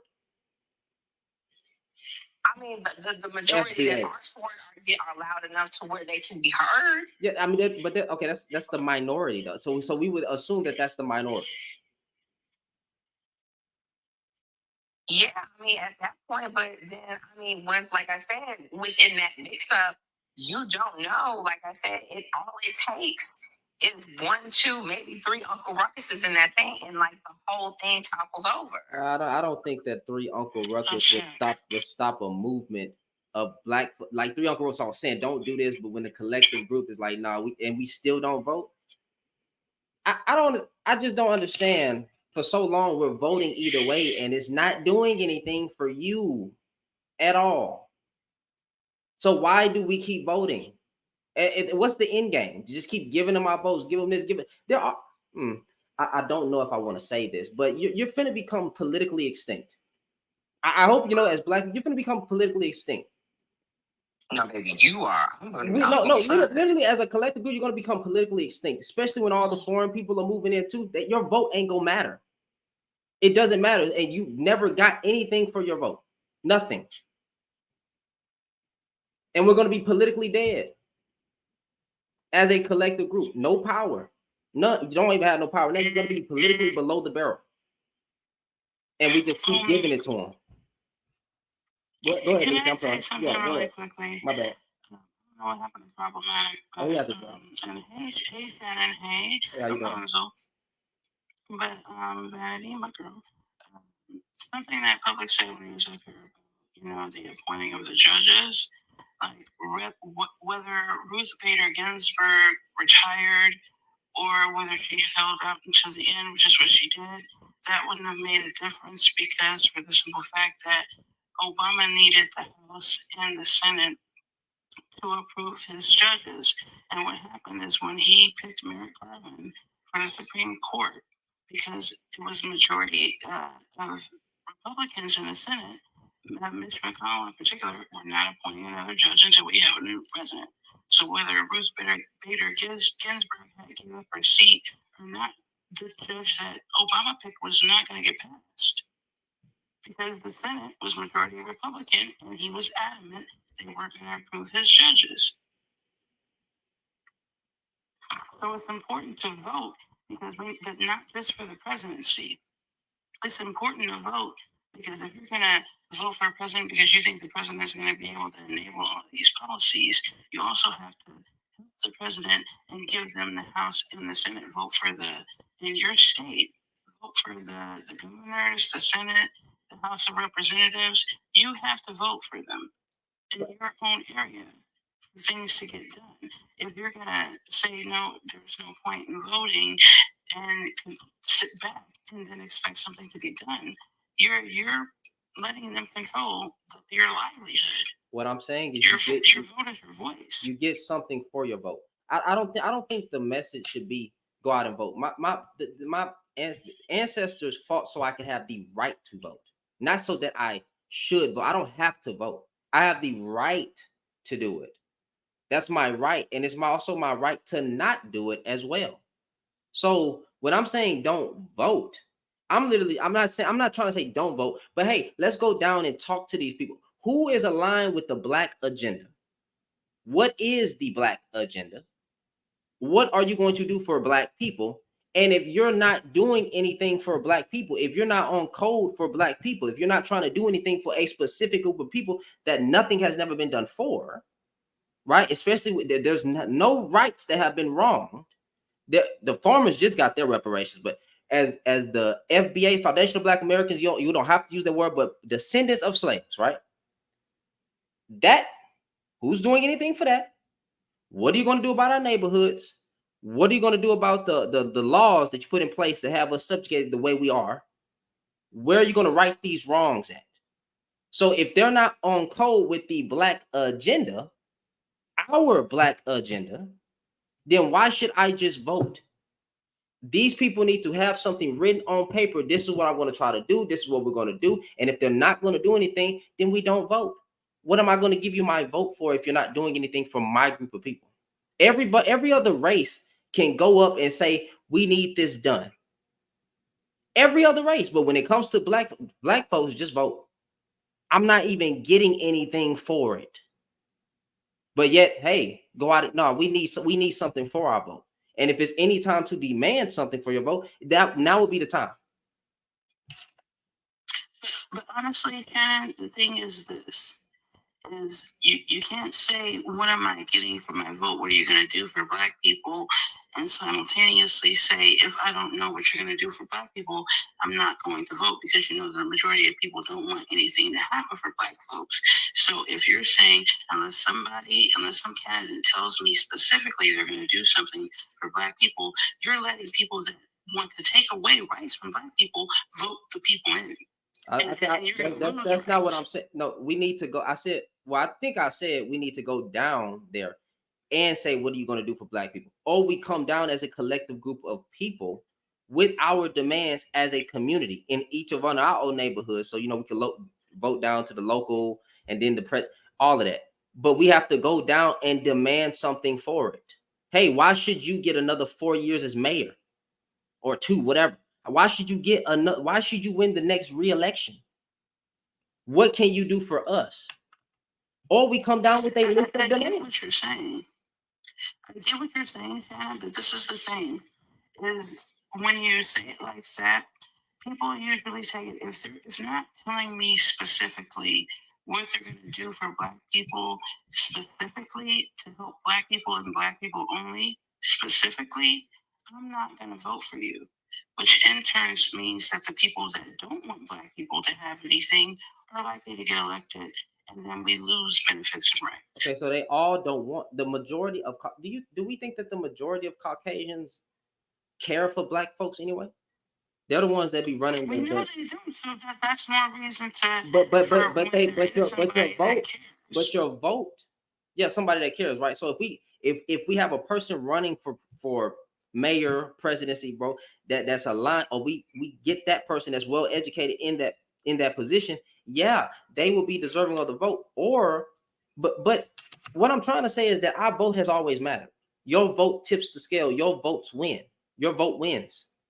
What the Black, that's why they start pandering to Black people around this time, around election time. No matter which way you call it, pandering, whether it's twerking, whatever. But Kamala Harris and then Trump side, whatever. They're pandering to Black Americans. So why not say, okay, you're using me, you're using our culture, you're using our people to try to get a message across, but what are you doing for us? But yet you have the right to use and exploit us for your own gain, and we're not gaining anything back.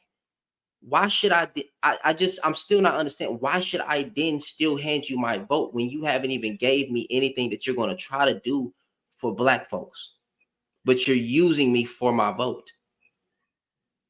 I'm not understanding that.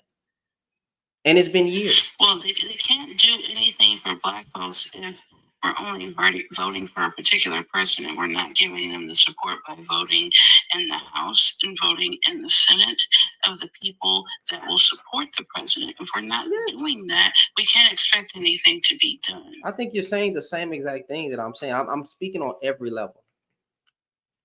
Maybe I haven't. Because I think most people think they vote in for a president, and then they expect the president to do everything for them. And that's not the case. But they can't focus specifically on only doing for Black folks. They have to speak in America in general. Otherwise, they won't get voted in. We are not popular enough for people to focus on only us. If Black people are like, we're not going to vote in people unless they're focusing on Black people specifically, they have to be diverse in what they're trying to appeal to. They're not going to win an election off of just wanting to do for Black people. We always have any other group of people can move in accordance and get theirs. But somehow when it comes to us, we're not popular enough. We don't have no type of pull, but we're the ones that they're using the most around. You don't really see them advocating for any other. You don't ever see them pandering to any other group besides their own and us You don't see them doing that to any other group. But somehow we don't have.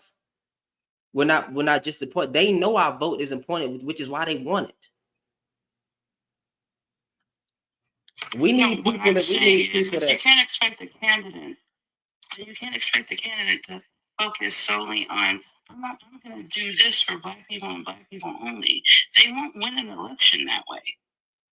That's what I'm saying.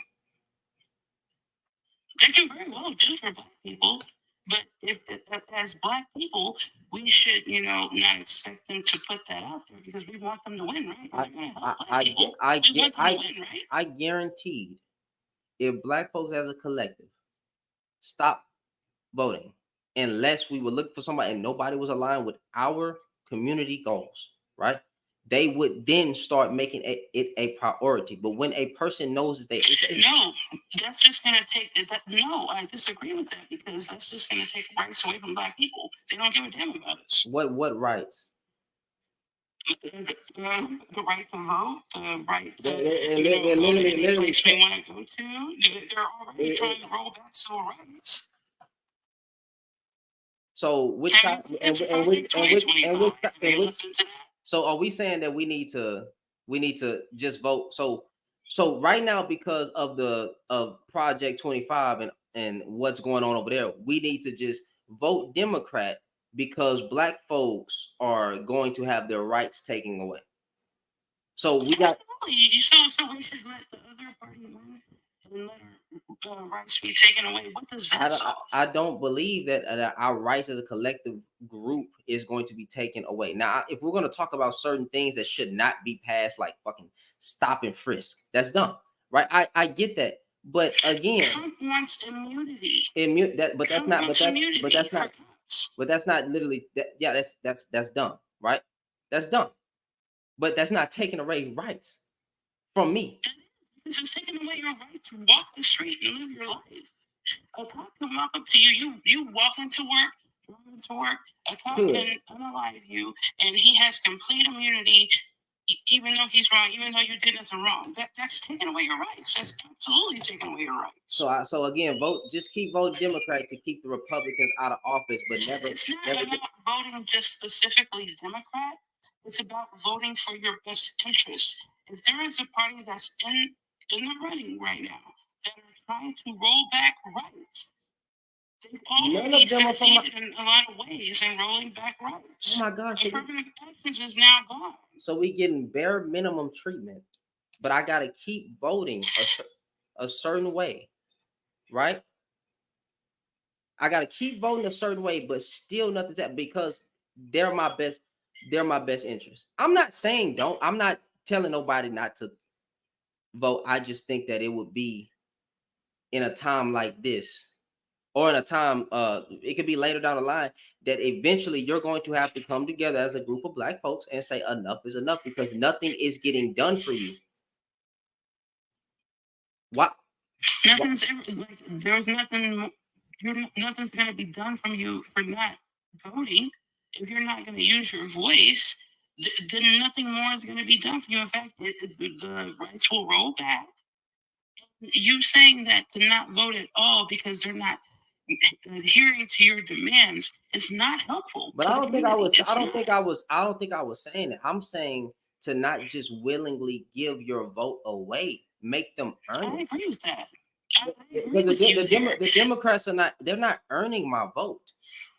The right is not earning my vote. There's nothing that's being said on either side that's earning my vote.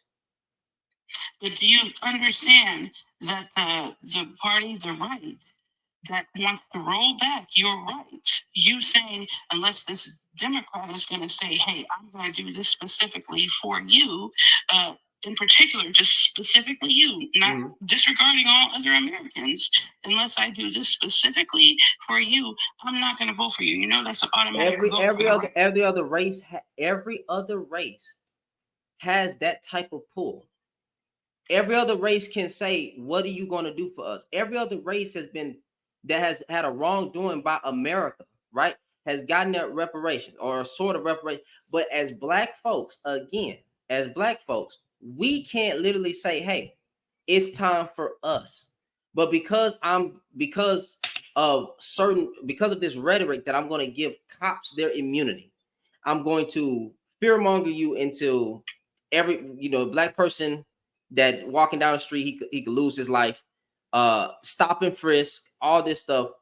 That my vote right now should be aligned with Kamala or any other, or just away from that side for my best interest. But none of them are for my best interest. I get what you're saying. I get you. I get you. As of right now, I get what you're saying. I'm not going to be intellectually dishonest because of the rhetoric that's being used over there. I get you that Kamala or the Democratic side is my best choice because of what could happen to black folks. I get it. But still, if it don't have to be this election. If we want to play this as this is the most important election right now and we should vote left, cool. But after that, community organization, people get more educated in politics. Next time around, let's get something for our vote.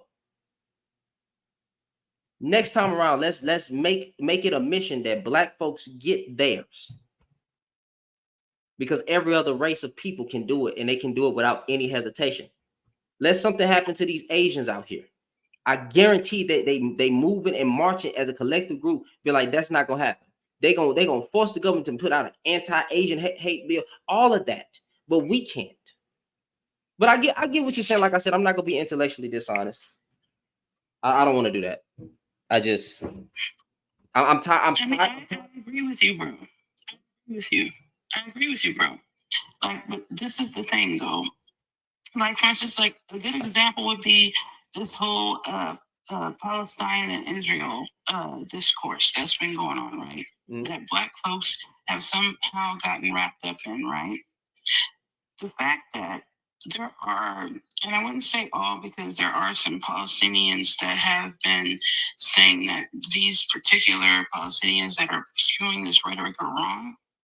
But the fact of the matter is, there are Palestinians that are saying that basically black folks should sacrifice ourselves for their benefit.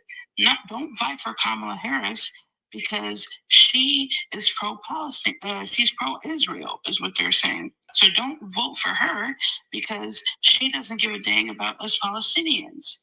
And when black folks are like, so we should let Trump win, even though he's likely to roll back our rights. It's already been rolling back. Affirmative action gone. Roe v. Wade gone. We've already lost some rights. And you want us to let him win for the sake of y'all. And they say, yes, they want us to unalive for them. They want us to be sacrificial lambs for them. And that's the problem. Like, black folks aren't considered, but when black folks consider themselves, we're considered to be wrong. We're expected to be the sacrificial lambs for every other community. We're expected to not focus on ourselves. But if we actually do focus on ourselves, we'll vote in the party that actually gives a dang about all communities of people. We'll help the president that we vote in by voting in at the Congress and the Senate that will help pass these laws that will help us. One thing, like, especially about Kamala Harris, that the reason why I'm particularly voting for her is because the lies that were spewed about her locking up all of these black men, which wasn't true. She created a program called it's right on the tip of my tongue. I literally just had it. Oh my gosh, I can't remember the name of it, but. Basically what the program did was it's the first time nonviolent offenders usually had to do with the greenie selling the green. She created a program where if you're a first time offense, they would train you instead of sending you to jail. Help you get on your feet. If you didn't have a high school diploma, they helped you get your GED, and were able to go back into society and be fully functional in society. Only 45 people, and this isn't just black men, it was 45 people that went to jail, which include men, women, black, white, and different, whatever the case may be. It was 45 people who went to jail because of her program that assisted with first-time offenders to have rehabilitation. In fact, she was constantly teased when she was a attorney general and accused of being a social worker instead of attorney general, because she wasn't just trying to lock people up. She was trying to help people. It was called, I cannot remember the name of the program, but it was Back on Track. It was called Back on Track. It was called Back on Track. Back on Track was the name of the program. Look up Back on Track is what it was called. Back on Track. But she helped first-time offenders get back into society. She was not trying to lock Black men up like they accused her of doing. Mm-hmm. She's likely to help Black people in dire situations get back on track. But they don't want you to vote for her because they know this. They don't want you to vote for her because they know this. And they also hope that you won't vote for the same people that have the same policies that support her in your district, in your town, in your city. Because if you vote those people in office, everything she wants to do will get passed. What generally happens is we'll vote in a president and they lose the House or the Senate. And that's why nothing gets passed. That's why nothing gets done. We need to vote. I would never advise anybody to not vote because that's losing your voice. I don't want nobody to make decisions on behalf of my life. That's why we are where we are right now. But you don't think that side was making decisions off of your life? Oh, hold on. Who is this? Hold on. My bad.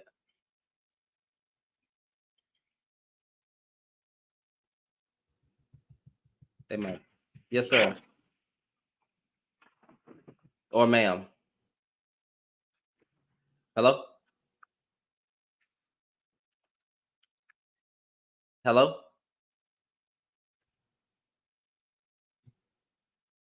How you come up and then?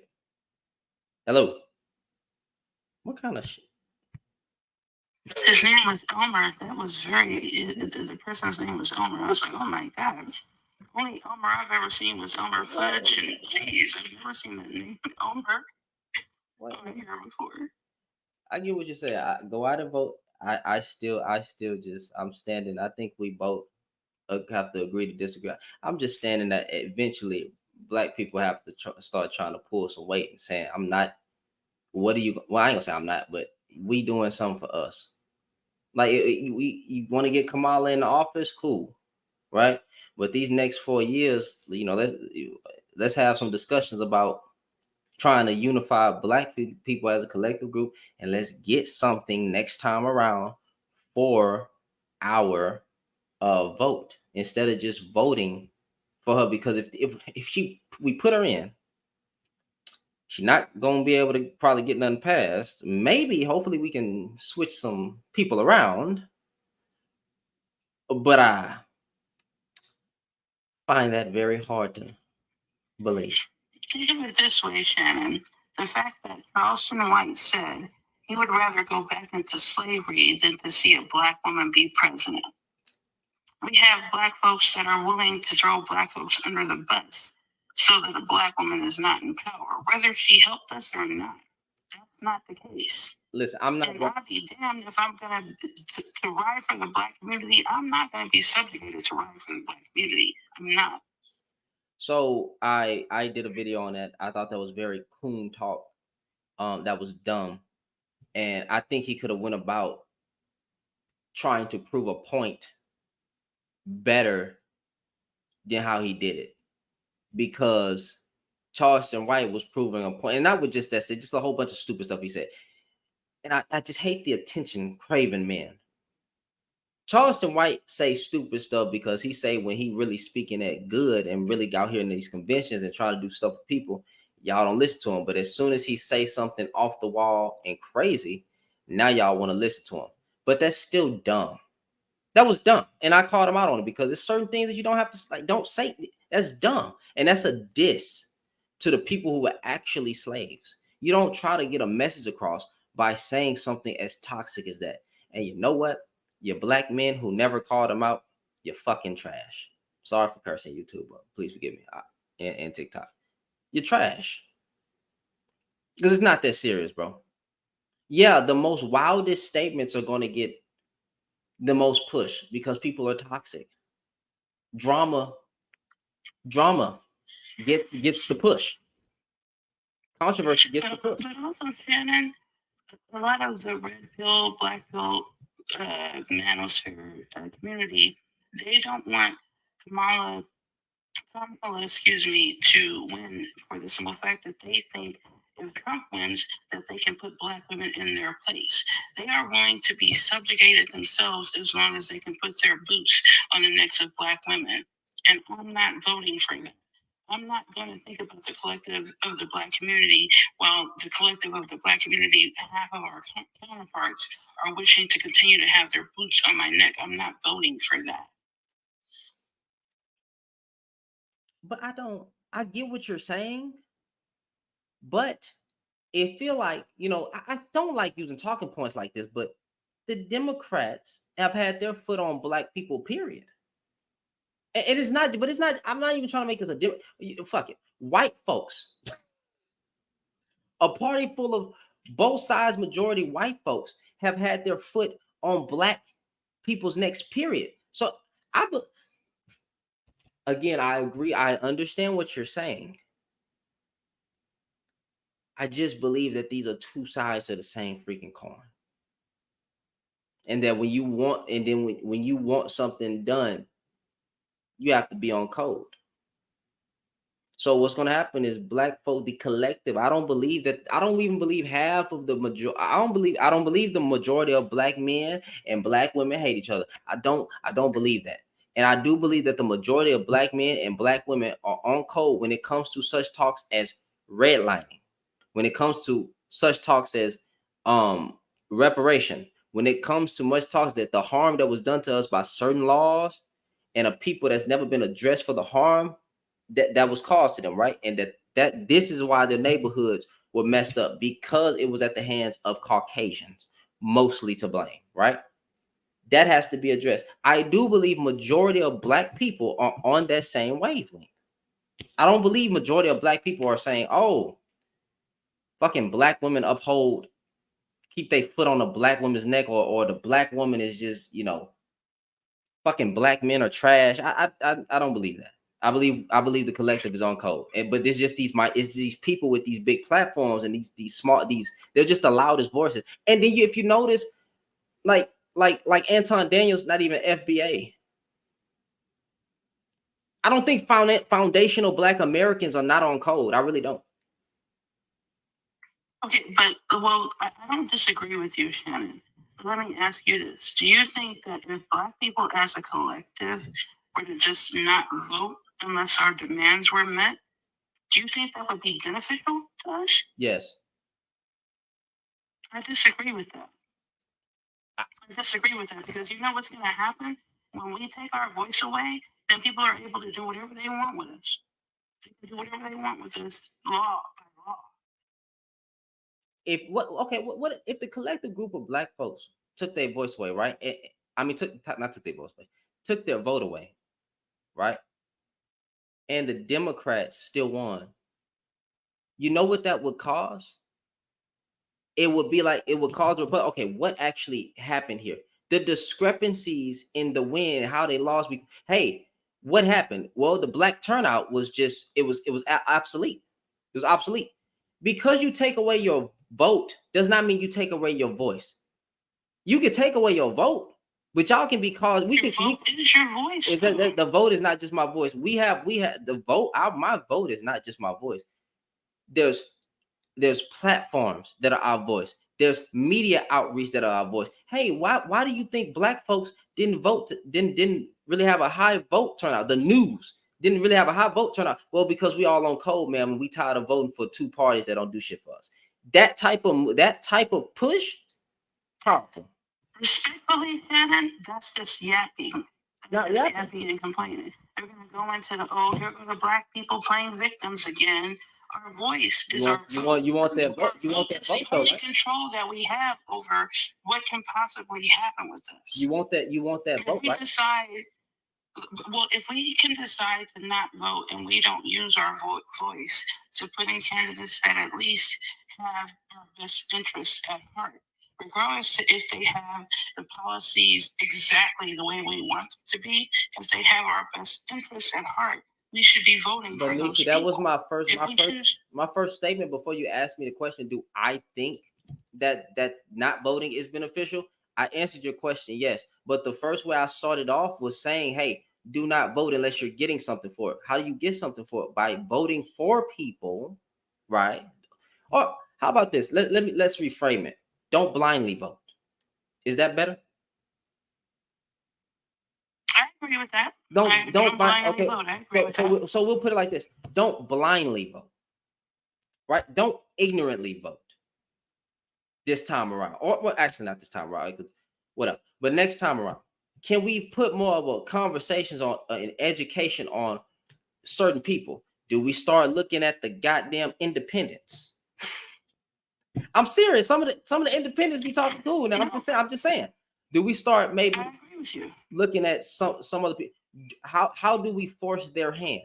Okay, so I'm not trying. What you do is you educate yourself on the people running, and hell, if you feel like you can do any better, run yourself. What if let us support you then? Like, I mean, not you in particular.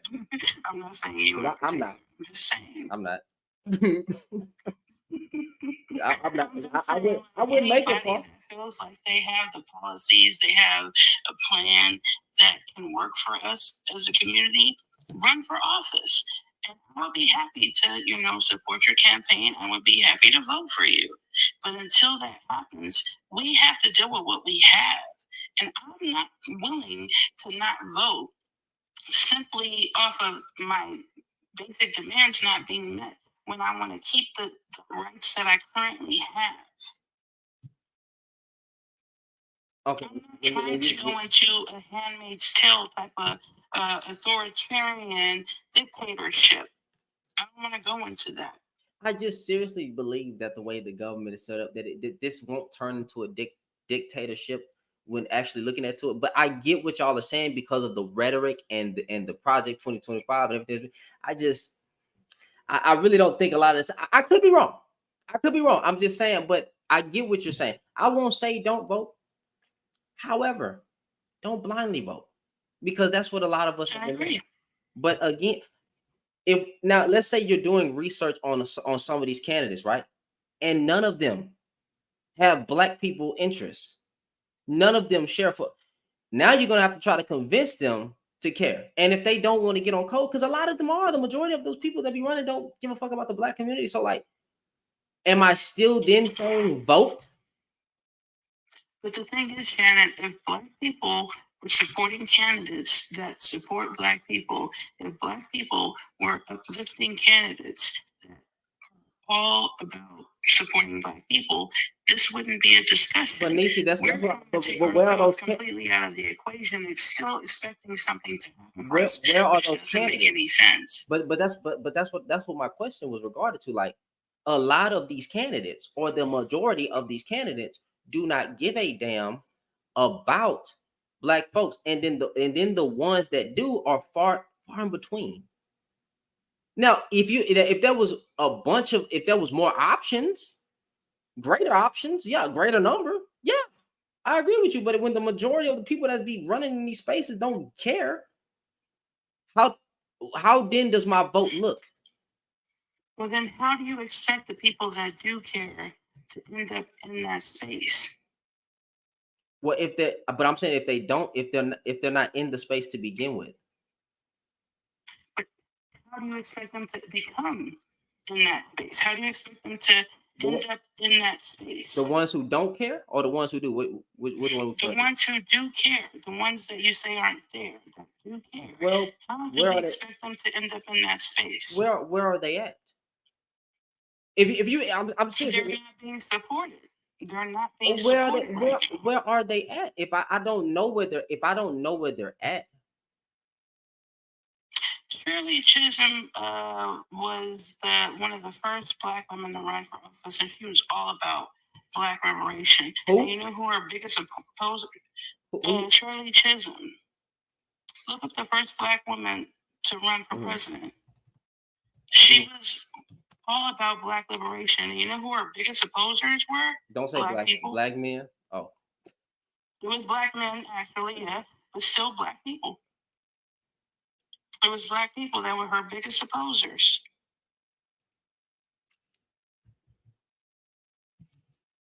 So you're gonna say the majority? You're gonna say the majority of Black people? I wouldn't say the majority, but she didn't even end up close to being on the ballot. Like, she ran for office, but and I can even give you a modern day example of that. Stacey Abrams, who had popularity, Killer Mike, who I had mad respect for, went against her hard. And she was for Black liberation. She was for the benefits of Black people. He supported the white supremacist governor to beat her. And he ended up beating her with Killer Mike's support.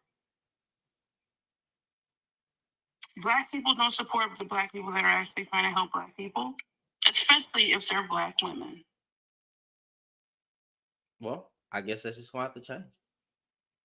I still don't. The only way to change that is for us to get out there. We have to vote. We have to. We look like a bunch of whining babies sitting back saying we're not going to vote and expecting change to happen for us. No, we look like a bunch of whining babies. I don't think that's whining. You know what was whining? Malcolm X. I'm sorry, not Malcolm X. What was whining? You know what? I'm not even gonna go there. Because some people are gonna take it as a diss. And it's not a diss. But I'm not gonna say his name because I respect his legacy. And I love him and I thank him for what he did. But I don't think you as a collective saying, you know what, it's not whining when you say, you know what, we have supported y'all side for this long, and y'all have done nothing. What are you going to do this time around? If you cannot do nothing for us, then you lose our support. Okay, so now we're going to look at other options. Whether other options be the right, other options be libertarians, other options be an independent person, other options. That is a political threat. Your vote is power. But when a collective group of demons already think that they got you right where they want you, and they have shown it over time that they got you right where you want you, they're gonna vote for us anyway. We ain't gotta do shit for them. Just gaslight them. Fucking bring out pull out some hot sauce on the shade room and say that you down with Black folks. Get a Black woman twerking on the goddamn stage and say, hey, you for the culture. And what are you gonna do? Whether it's the right or the left, anybody, what are you going to do for us as a group? Now, use your vote wisely. Use your vote wisely. Because at some point, or maybe get some younger people in there, damn it. Well, Kamala is younger. She's going against the freaking, she's 50 something, and she's going against a man that's in his late 70s. Like, yeah, that's the point. We need to get younger people in office. I totally agree. We have younger people like Jasmine Crockett. We have young people like, oh my gosh. There's a lot of young people in Congress. Indiana mom said, she said, save that idea for 2028. All right. Why? She said, save my idea for 2028, but as of right now, let's get Kamala in the office. We do, like, seriously, we need to get her in the office, and we also need to vote for the best interest of the House and the Senate. We also need to be voting for, in our local states, for the Congress and the Senate, so that she can pass the laws that she needs to pass. If Black people seriously want to be helped, we have to help the commander-in-chief to pass the laws that we want to be passed. Has she even released Actual. Yes, she has. She has released her policy statements. Yes, she has. Oh, she did. When did she do this? Was it last week? Because I remember the week before there was nothing. No, she's been doing it for the longest time. And she talked about it in her speech yesterday at the DNC. I'm not gonna lie, I still haven't watched that one.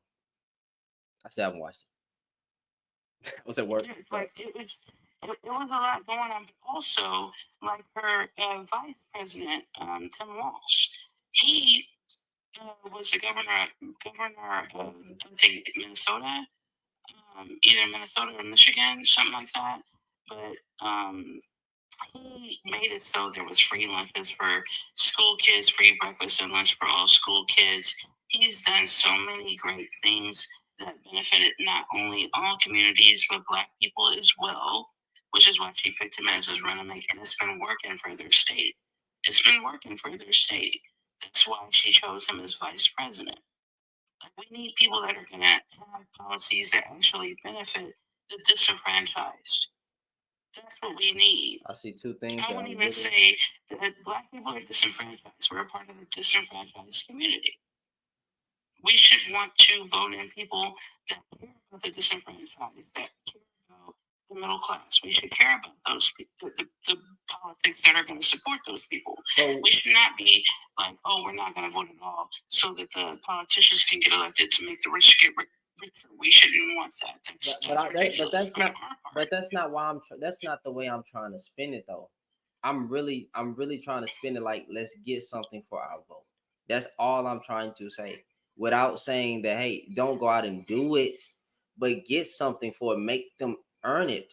And this is not the same. I'm not saying anything that Malcolm X said the same thing. He said the same thing. A lot of Black folks have said the exact same thing. I don't think there's nothing wrong with saying, hey, get something for your vote. What am I? What policy? Okay, I already know you agree with the abortion one over here, but what exactly over on Kamala's side do you actually agree with? Not only just the women's autonomy right, but also like affirmative action. Affirmative action got overturned. That affects all of us. I'm reading the BBC. I didn't see that listed right. I didn't see it. I'm speaking of what's already been overturned in the Trump administration. This is what's already been overturned, and this affects Black people. We were already at the bottom of the barrel. Those things being overturned disenfranchise us even more than it disenfranchises other communities. So that alone should be a reason for us to be on alert. Because people cannot hire you because you're Black, because affirmative action was overturned. Even if you have the credentials, even if you are the best candidate, they can just simply not hire you because you're Black. Big pick thinking. I don't know who you're referring to. I don't even know what you're talking. When did you say that? Crazy how you think rich people want to help you get rich when they need you broke in order to stay rich. When the heck did I start talking about rich people? All I ever said was get something for your vote. So when did this turn into I'm voting for Trump? That what? Niggas be intellectually dumb. You never said anything like that. Exactly. God, though. You didn't say anything. I'm like, this whole the fuck are we talking about? I'm saying get something for your vote. No, like I understand what you said, and you haven't said anything crazy like that at all. But I'm saying that not voting at all is more means for the rich to get richer, because if, say, like Trump were to win in particular, all that is for the rich to get richer, just like when he was in office before. And a lot of people are not understanding that we've had, a lot of us have had our rights rolled back because of Trump and the judges that he appointed to the Supreme Court, even though there was a judge that Obama was supposed to appoint that did not get passed because there was a Republican Senate that would not pass his judge. and waited until Trump became president, and he was able to send 2 judges to the court. He was able to go like 2 judges to the court, which is why these things got overturned. The fact that these things were overturned is a horrible thing for the Black community. So the Black community trying to argue now in this election, what's in it for us? Let's get our rights that we at least earn back first. But Nisi, I think and then we can go further than that. But that sentiment, that sentiment has been said way before. Just now, I don't think them saying it this time around is louder now than it ever was. I believe that this sentiment has been across decades. That hey, keep giving them my vote. They're not doing it. Hey, we keep giving our vote. Not do. I don't think this time it's any louder. Now, never mind, because I just want us to be. I just want one day to see more of us on code. If we're saying that Kamala is the best choice because of freedoms and rights being taken away, that we should vote based on that this time around, cool. I agree. But next time around, if they don't do nothing for us, for our next 4 years, we should be pushing education in politics, actually saying how our government works, trying to build communities, have more conversations around, hey, we have to write down our list and start getting involved on a local level, the state, everything. Because the next time, we can't just keep giving our votes away and not getting nothing. I don't think that's... I totally agree. I agree with you, bro. But listen, the thing is that what's already happened, they're throwing out books from schools that are written by Black authors that can give us some knowledge to Black children, what it means to be Black and what you have to do to survive in this world. They are banning these books from schools. That happened under Trump administration. We want to continue this because we mad about little things that we don't have because we didn't get our 40 acres and a mule. We can talk about that later. I agree with you. We can talk about that later. Let's just get the rollback rights back in order so that these kids can make the decisions themselves. They should be able to read the books they want. They should be able to get the education they want. They should be able to go in the fields they want. They should be able to have their own autonomy. They should be able to go to any college that they want if they meet the criteria. We should be worried about those things first because we can't do anything about helping Black people if you're going to suppress Black people first and roll back rights on Black people first. That doesn't make sense. I don't think you meant it that way, but like you said that 40 acres and a mule was a small thing, or did I mishear? No, I said we shouldn't expect to get 40 acres and a mule by not voting at all. Like, we shouldn't expect that. We should want to get the rights that we at least earn first, that our ancestors fought for, that have been rolled back from this last administration, such as like Roe v. Wade, such as affirmative action. Those have been rolled back. You understand that, right? But those laws have been rolled back. But voting is still a right that they fought. Voting is still my right. That'll be the next thing that'll be taken away from us. That'll be the next thing that's taken away from us. Next thing you know, we won't be able to vote. We cannot let them take away our rights. We have to go back and give us what we already earned and that we already put into law back. And then we can see about any additions that we need to add. It does not help us to say, well, unless you give us this and this and that, we're not going to vote for the party that's actually trying to get our rights that were rolled back. Go ahead, Nature. I'm still processing.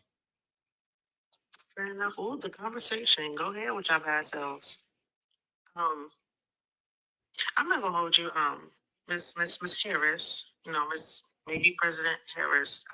I'll have issues with it, but I've had issues with every presidential candidate because they're human beings. They're politicians first in my eyes, and they're human beings, right? So I know I'm not gonna like everything about it. Like so, on one hand, with some of her policies, just generally speaking, I'm for.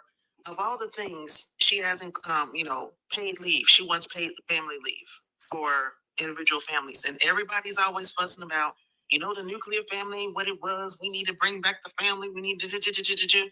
Well, this will be one of the ways in which to show that you have support for said families. If you're going to have paid leave, family leave, if you're going to have paternal leave, if you're going to have maternal leave, that's built into what's happening with the structures fundamentally. You feel me? Mm-hmm. So that mama can have some time to bond, so daddy can have some time to bond. So this is something to look at in that particular regard. I know something was said about free tuition, for from low income to middle income families. My issue is monies in the United States is not infinite. It's finite, like other resources. Of course, you can. It's what is it? What is it called? I always forget the name. It starts with an F. Basically, it's money that's not backed by anything anymore. Just the currency that flows within our fingers. It's not backed by gold. It's not backed by silver. It's not backed by anything in this particular governmental structure. My issue is that she still wants to keep on with the Ukraine aid after she's in presidency, and I'm kind of like, how are you going to have some of these funded if we keep on? Is it fiat money? Is a government issued currency? I call it everything in the world. One time I call it falafel. I call it everything in the world but fiat money. Please excuse me. You're good. But it's not backed by something substantive. And the truth of the matter is that money, currency in all the world is only as powerful as the trust that people have in it. So my thing is that she wants to come into office, but also continue the support for Ukraine war effort. You still want to pour some money into that? Like y'all addicted to spending monies all over the fucking place as of pouring it into here, into this particular country that y'all keep on fucking talking about. Y'all stressing her out over this shit. I feel like to a certain degree there needs to be a war cap over some shit. Y'all got me fucked up. As it stands, I was trying to research a couple of days ago, like what would be like the budget that someone would need to seriously run for the presidency, right? Mm-hmm. And I think it's something like $500 million. Personally, I believe that for persons who seriously want to run third party, y'all need to start this funding 2-3 years in advance. She been here for a year. I need y'all to start getting them funds together in her second, third, fourth year. In order to make that splash, in order to be able to compete with the two-party system as it stands. I mean, it's kind of like everybody knows it's an open secret. It's primarily a two-party, but they love to tell us, but we got other parties that are here. Yo, look, y'all the ones that take 15 pieces of the pie that has 16 slices and then leave crumbs, talking about y'all the other party systems. It's ridiculous, and that's how it stood. As far as the Electoral College, for a long time, I was like, we need to abolish it. However, I think we need to modernize it, because I feel that if we get to a point in this quote unquote, this is a representative democracy, right? If we get to a point where we abolish the Electoral College, especially just outright, I'm not sure that this country won't decide to turn inside out and decide the Civil War is the thing for a popular vote, especially when we're not the majority. So it's kind of like, I feel like the middle ground, and somebody can correct me because look, hey, I just read and research that this was not something that I dealt with in college. The middle ground will be to modernize it to be more representative of what the United States looks like right now, as opposed to, we're going to abolish it all together. It's going to be strictly the popular vote.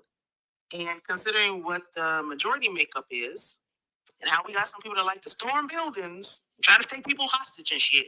Mm-hmm. We need to keep our guns. I don't think that's going to turn out like we think without that particular institution here at this time. Y'all can correct me if I'm wrong, just me talking out the side of my neck.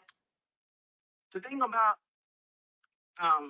Miss Harris, Miss Kamala, is that there might be some reasoning to be done. I don't see that with him. Look, I remember watching, I told you I'm Gen X, so I remember watching what happened with Mr. Reagan when he was starting to lose his facilities, right? Mm-hmm. During Nicaragua testimonies. And I remember watching him, and something looked familiar. because that man was dealing with Alzheimer's, but they still had him up there sitting there talking and doing shit. Definitely with the help of his superhead wife. We found out about Miss Nancy later. Yes, we did. We found out about Miss Nancy later. We found out about how popular she was on them studio roles. Okay? So all I'm saying is, we're seeing, in my opinion, we're seeing or witnessing a cognitive decline. This is the original Deep Trump. Man, when I was writing about, I said, man, I'm surprised her husband didn't go even further than he did. Like, I'm surprised he wasn't the president of the world with her skills. What you talking about? What do you mean? And let's also keep in mind with Miss Harris, in some of her duties as the vice president, she's visited over 21 countries. She's met with like over 100, like 150, I think, different delegates, talk about policies. At one point in time with the border policy, which I'm not gonna hold y'all, they got my head hurting. I'm like, what are y'all, what's happening here?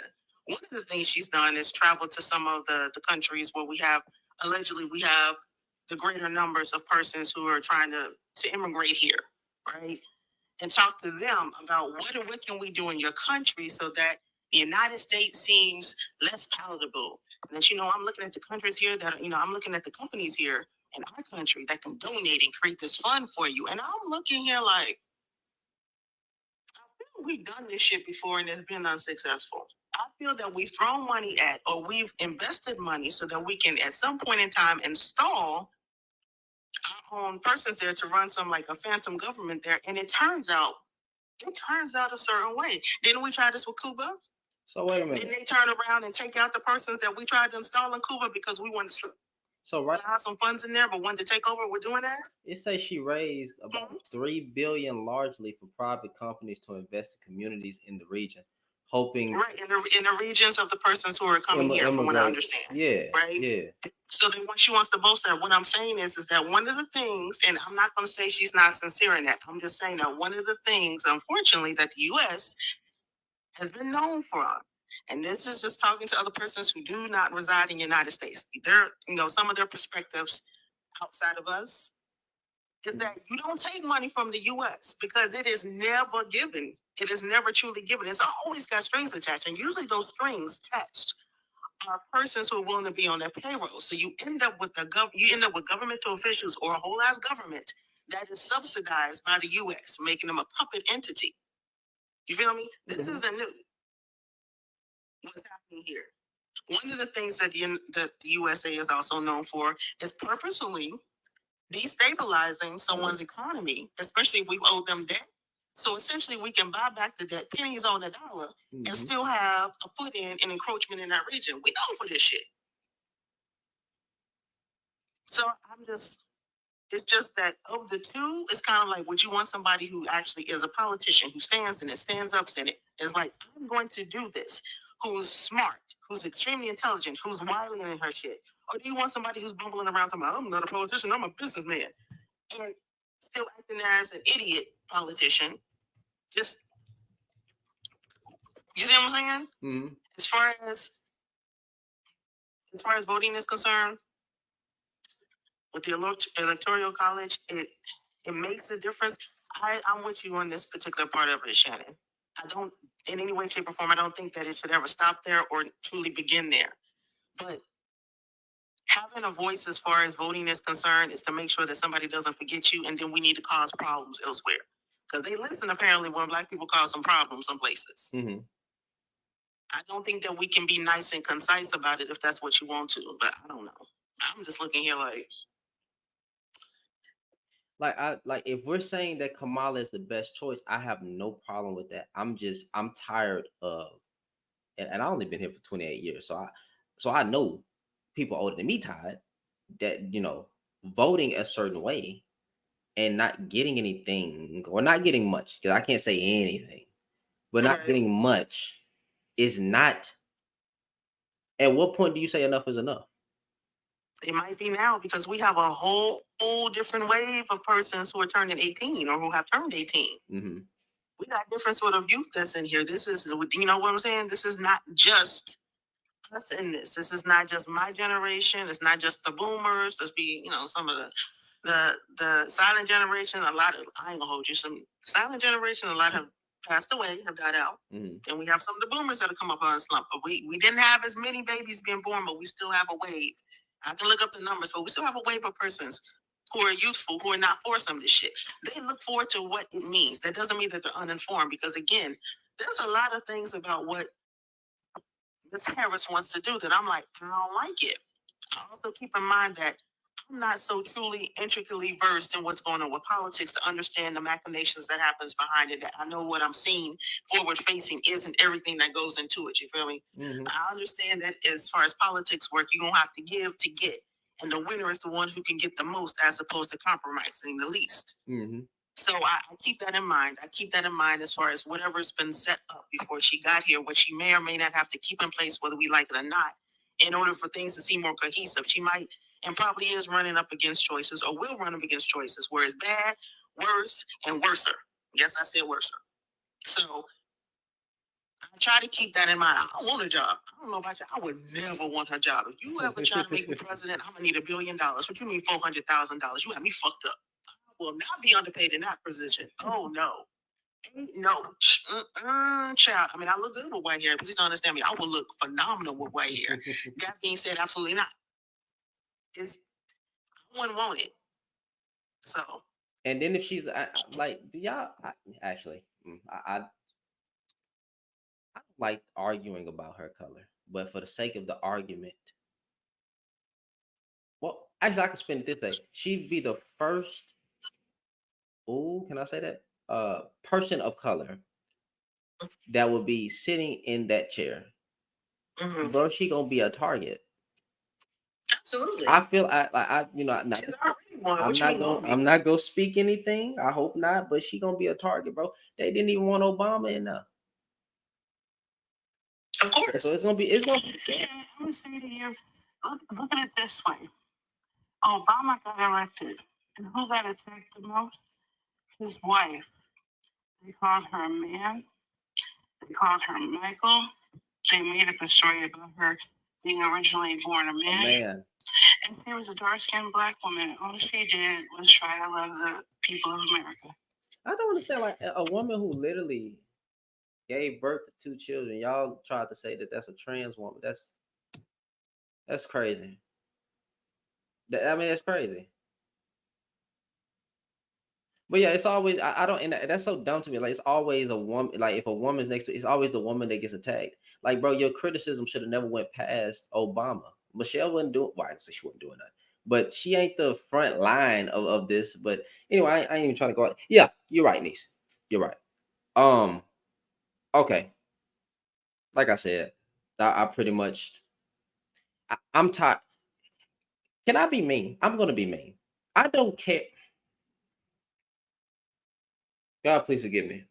I care about people that's losing their lives over there. But at the same time, everything ain't my business. My money shouldn't be going over there to Ukraine. And I damn near want to say Palestine. I'm like right here. I'm right here. I'm right here. You're not wrong, bro. Let me tell you why. You know why you're not wrong? And this ties into the point that you have been making since the beginning of this live about Black people supporting Black people. It's the Palestinians that are attacking us, not all of them, because I still support Palestine. It's the Palestinians that are attacking us and saying that we should be the sacrificial lambs for them. But the people of the Congo that are going through the same genocide that they're going through, they aren't attacking us. They are not saying that we are obligated to fight for them, even though I feel like we are. You feel like we obligated to fight for them over there? In the Congo, especially, those are our people. I'm not taking that away from you. I think that it is the moral thing to do is stand up for injustices no matter where they are. And Black folks have always been the face of using the loudest ones. You know what? Yeah, the loudest ones that will stand up for other groups of people, but then to literally say, because it's not like you said, it's not all passive, to literally say that, because I haven't come across this, Niecy. I haven't. When you said that they were saying that we should vote Trump because of them, who said that? Yeah. Okay, you didn't see the discourse, bro? Bro, I was where? No, I be at work. Oh my God. Well, I'll be at work, man. a lot of that. So there's a couple of people. There was a girl called Maya and a girl called Rochelle that basically had made videos, and it was all started off of a black girl named Tori, who basically she had the Palestinian flag in her bio because she was supporting Palestinians, and she was saying how she was voting for Kamala Harris. And a Palestinian girl, Maya, not Maya, it was a different person, but Maya was the first one to respond. There was a Palestinian person that was in her comments that said, you might as well take the Palestinian flag out of your bio, take everything out of your bio in regards to Palestine if you're going to vote for Kamala Harris. And he said, okay. And she did a video where she said, okay, I'm taking it out. I'll do what you said. You said to take it out. I will take it out. And she took it out. And then this whole like firestorm ensued where all these Palestinians were saying because she took it out of her bio, they don't support us and they are horrible. And then all of this is performative and blah, blah, blah. So you tell her to take it out. That's what she said. So wait, you tell her to take it out. Yep. He takes it out. She's still in trouble. Yep, that's exactly what happened. So now they're basically trying to bully her on her page, what's his girl's name? Her all kinds. The black girl who's being bullied, her name is Tori, and I can send you a video of hers because she I'll send it to you. But like she basically got attacked by this Palestinian girl named Maya. And Maya basically became an activist, and she did support Black Lives Matter. She did become kind of performative, but before she went into that, she had been making videos saying some anti-Black stuff, right? She was being racist, and people found this out because of this discourse. You know the story, bro. You like look at your face. I'm like, that's expected, right? Mm-hmm. Like you knew we were going to find something. So she turns out to be anti-Black, and she had invited Tori on a panel, a live panel. They went live together. And she kept muting her and interrupting her, and did the whole white woman tears thing or white teen woman tears thing where she cried and muted Tori, making her out to be a victim, like as if Tori was attacking her. All this horrible crap, right? And so in the end, Tori's just like, I'm just done. I'm not going to talk about it anymore. I'm not going to mention it anymore. I'm just going to focus on, me and my community.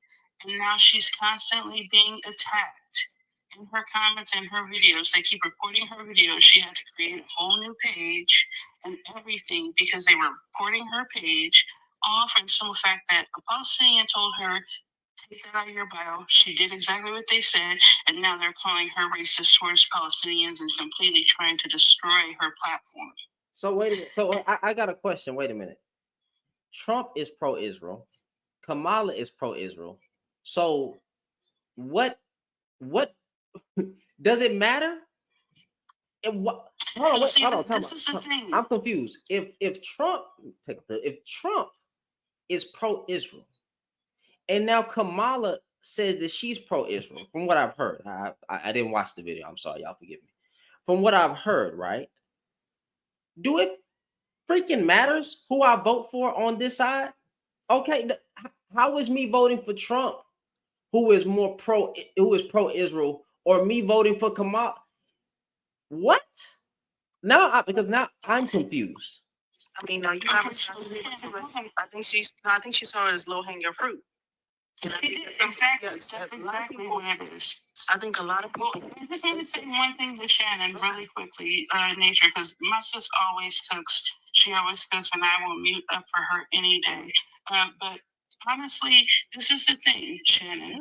With this situation, when it comes to Kamala and Trump, Kamala is the only one that wanted a ceasefire as far as the Palestinians. She even said, when she said, all she said was, Israel has a right to defend itself, but at the same time, we should not be just, in the, the pew-pews, the bombs on the people in Palestine. Like, they deserve the right to live too. She was saying she's the only politician that I know of, besides a few people in Congress, that have called for a ceasefire. She's the only one. Everybody else, like Trump actually said, he said basically scorch earth it. He said just completely demolish it. That's what Trump said as far as the Gaza situation. And for them to come at Black people for wanting to vote for Kamala, when Kamala is the only one that is like, let's have a ceasefire. But she also said, I support Israel wanting to defend themselves, but at the same time, the Palestinians do not deserve to be treated like this. Let's have a ceasefire and stop this violence, because it's mostly children in that country. Tasha Truth must be talking about that other live. So I was like, I muted you. I don't even touch the phone half the time. But okay, I see what you're saying. Yeah. Okay, so you're damned if you do, damned if you don't. She wants a ceasefire. You're still mad. But yet somehow me voting for Trump still benefits y'all somewhat, which is delusional. Yeah, it's delusional. America is pro-Israel, fam. It don't matter what I do over here. Don't matter if I vote for Kamala. It don't matter if I vote for Trump. Either way, some of y'all are fucked. And Israel, but Shannon also, Trump called Netanyahu, the president of Israel, or the prime minister of Israel, and told him not to sign on the agreement that Kamala was imposing. He said, don't sign on it. He told him not to sign on the ceasefire. And y'all mad at us? What were you gonna say, Nature? Because this is shocking information. No, it's not shocking information. I'm learning a lot, and I appreciate y'all conversation that y'all having. Thank you, Miss Nisi. I think when I see stuff like this, I feel that a lot of people who want to say that they are pro, Black people in this country in particular, because this is the country that I've grown up in, right? I'm like, a lot of y'all have a tendency to mimic a lot of the history that's here, because you seem to think that support from Black people means you own unfettered, undying loyalty and support for forever and a day. As if no matter what, through thick and thin, we supposed to ride with your asses. You sat up here and you snake turned on somebody. Low hanging fruit to a certain degree, because you still feel that this also is a paradigm in which, going after a Black woman is going to be something that you're going to do, and you're not used to the pushback that you're getting because you look like a fucking ass fool. People going to make the choices that they make the way that they want to. That's one of the founding, quote unquote, tenets of this country. You got us fucked up. We're allowed to say, if nothing else, we will try to vote for who presents as the most reasonable motherfucker. Like you said, this country has shown that it's pro-Israel. A lot of people here aren't. A lot of people, whatever. Some people are just like, according to the Bible, pro-Israel. Right? Y'all, what? Right? And so when I take all that out, I wanted to look and drill down a little bit to see why exactly this started as it does. One of the things is that Israel is like the eyes and ears of what the fuck is going on in the Middle East for the United States. Oh, that's invaluable. That's invaluable. Plus, we're able to conduct some experiments, and they do some things like at one point in time, Israel was the jewel as far as education. They had shit going over there that looked like Jetson style. With the help and the funding to a certain degree from the U.S., but also of the ways they have their own proclivities and their own treaties and connections that they've made. It's valuable to know what's coming, what isn't, oil, what not, civil war, invaluable. They ain't letting that go. Did you imagine someone said, I want us to sit down, I want the ceasefire to happen, as Nisi said, I want us to sit down and figure this thing out, as opposed to somebody just like, to the ground, salted, like, dumb. You look ridiculous. What is is there a phantom third option you haven't told us about? For real. That's what I'm trying to figure out. Is there, is there something else? Is there somebody that some like give me something, but to like get mad at this woman for doesn't make any sense to me. And then it's ridiculous because the fuck you talking about? And then I hate this particular country is mainly, even though we do have other parties, right? There's like a Reconstruction Party. I was like, I forgot all about them from like the 90s. Goddamn, they're still here. Whatever. You have all these other parties, but you have mainly a two-party system. That's the names that you get. That's the one who's getting the money. The super PACs are after. That's the one that's funded over here. These are our two front-running choices. So you would prefer to come after Black people for wanting to support, for the ones who do, wanting to support somebody, if nothing else, who wants to be reasonable about what's going on with the lives being lost and the G-side that's been happening, and wanting that to stop, versus the motherfuckers like, I don't give a damn who's the highest bidder, pay me. That's what you want. You look ridiculous, you look stupid, and who the fuck wants to support you? Not necessarily cost, but who wants to be tied to somebody who seems so goddamn unreasonable and unhinged? I wouldn't want to be tied to anything about you. I can support this cause over here, minding my business, without having anything to do with your ass, talking about what the fuck I should and shouldn't do. You forgot what country you talking about in? And I don't have to. Nature. I don't have. Hold on a second. Let me tell you this, because this is going to really like piss you off. One of the girls in the video who was complaining about Black people in America not supporting, because Tory took that out of her bio. One of them said that Black people are the oppressors. We oppress people in other countries because we join the army and we come over there and analyze them. And the army, yes, a girl said this, yes, a Palestinian girl said we are all oppressors. If you are American, we are all oppressors, and that Black Americans are oppressing Palestinians. That's what she said. How the fuck? How the fuck? I'm sorry. And then I would calmly say, I can tell that you do not want the support of an oppressor. So I will respectfully not support what you got going on. That's not to say that everybody shares your opinion and your opine. That's not to say that you represent everyone. I hear you and I respect that. And if there is a majority of persons who say, keep y'all fucking coins, hands, thoughts, and prayers, notions, anything to yourselves, Black people over there.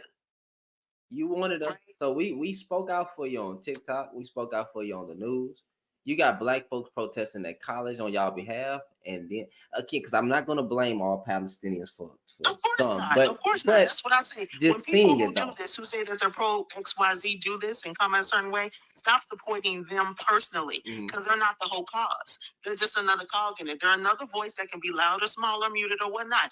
Don't support the. I'm like, respectfully, I hear you. I ain't got anything to do with whatever you got on. So I won't support you how you support XYZ. I'm gonna mind my business over here. And I don't have I want people. I think people don't understand. I don't have to do anything that I don't want to do. That part. I'm not a slave. We kind of oppressed still, but wink, wink. But I'm not a slave. I don't have to speak on behalf of what's going on over there. I don't have to say that it's an open air prison. I don't have to say little kids are getting blown up in billions of pieces. I don't have to speak up on that. But the heart that Black people have had to speak on behalf of y'all, that's crazy. Shannon, that's crazy. See, this is the thing, Shannon, and this is the thing. This is what's crazy about it. It's like, because they have been very anti-Black. A lot of them have been anti-Black, and Black people are like, humans are humans. Nobody deserves to be unalived unjustly, especially not babies, because these are babies that are being harmed. We come from it. Exactly. So we understand. And we feel for other people. You realizing, hey, we should focus on ourselves. They feel like we're wrong for that. They feel like we're wrong for focusing on ourselves. This particular girl, and I'm going to send you the video once we get off the live or whatever. But she was basically like, when a guy, like a Black man, had said in response, is like, you expect me to sacrifice myself for you, even though there's a genocide going on in my own country against my own people. You expect me to vote in your best interest? And she said, yes. That's a cold-hearted yes right there, but still.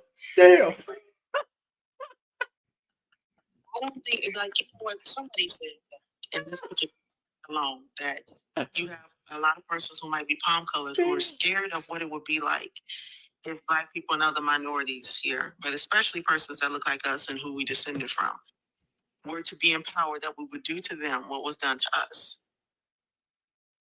And a lot of persons are saying, you know, that's not part of us. That's not how Black people move. That's not our heart and our soul. And this is what I say. I say it wouldn't be done the same. But look, baby, a lot of your ancestors forcefully injected their DNA into our lineage. Oh no, we got some of you perking and learning in there. You should be upset and scared about it. You absolutely should be concerned. And one of the things that I've learned that Black people can do when we really don't fuck with you, we don't have a tendency to say things. We don't have a conversation with you. We might talk about you, talk around you, but we don't have shit to say to you. Look at the people who are quote unquote canceled and uncanceled. A lot of us don't even talk about them. We just let you go on and do your thing. We don't have shit to say. We can do that here because we have so many other things to worry about what's going on in this country and what's going on in other countries with persons who look like us and who may or may not ride with us. We got so much. You don't have to keep mattering. We can sit up here and we can have our prayers. We can hope that things turn out well. We can deal with other organizations if we want to help with that, but we don't have to. Like you said, do shit. You want us to work and move with an empathy that you're not showing just because we have a difference of opinion, and this is the first thing that you bitch, take your ass on somewhere, go on and tuck it and shut the fuck up and do what the fuck you gotta say. Why, instead of talking to us Black people about what shouldn't be done, why don't you do more and show us how it's done about as far as helping your people? Show us how it's done, since we are doing such a horrible job on our support. And then what does me hold on? A group of people who have no army of their own, no political power of their own. My voice is just a voice. My reach only goes so far. An oppressed, in a sense, sort of people only have so much pull. How the fuck are you blaming me when it's the white folks? What? I don't, you're talking about a minority that is supposed to have your, and we're doing it. Why are you not trying to talk to these Caucasians? They the ones in the position of power. That don't make logical sense to me. What'd you say? I'm just like, no, I'm agreeing with you. I'm like, that part, I'm like, go ahead with your bad self. Yeah, like, I mean, this the white folks. I mean, this I hate to say it. This is a Black man's land, but what they say in the white man's world, white man's land, white man's policies, white man's government, white man everything, white man stole. How are you mad at? All I can do is speak out against you. So you saying just because I speak out in support doesn't mean shit gonna change for you? You still in an open air prison? I'm so glad that you both said that, because that's the point. No, like, think of it this way. Like, when there is a person, you know, from our community and they try to discredit them, they have a fear of Black people getting support and rights. That's why they try to convince Black people to not vote for the Black person. They don't really have your best interest at heart, because they fear if you support them, that somehow something is going to be done for Black people. What is pro-Black? That's They what I would don't ask. want that. What does it mean to be pro-Black? That definition is obviously going to vary, but I'm pretty sure Black folks as a collective would have almost the same answer. I would ask these non-Blacks. Well, let me not say it like these non-Black people. What does pro-Black mean? And hey, what is the Black experience? They think pro-Black. They think pro. I can tell you, because I've had these conversations before. They think being pro-Black is hatred of white people. What? Yes, they think being pro-Black is hatred of white people. There might be some truth in that. They do. That's because they think of what white people do in regards to Black people. They assume it's the same thing. They automatically assume it's the same thing, which is why you'll hear white people ask questions like, why is it that I'm not allowed to be proud to be white tea, but you're allowed to be proud to be Black? They don't understand, because usually being pro-white tea results into the detriment and the harm of people of color, particularly Black people. Whereas being pro-black and being black pride, it's just you being proud of yourself and your community. It has nothing to do with any other community. You do know a lot. They do know what. Oh, never mind. Common sense ain't common. Black folks weren't allowed to be proud. They weren't allowed to be proud in their race. And again, this coming from a person with different views. Like I look at race differently, but at the end of the day, I'm still black. I'm not a coon. Okay, black folks weren't able to take pride in their race. They weren't even considered human. They were considered breeders.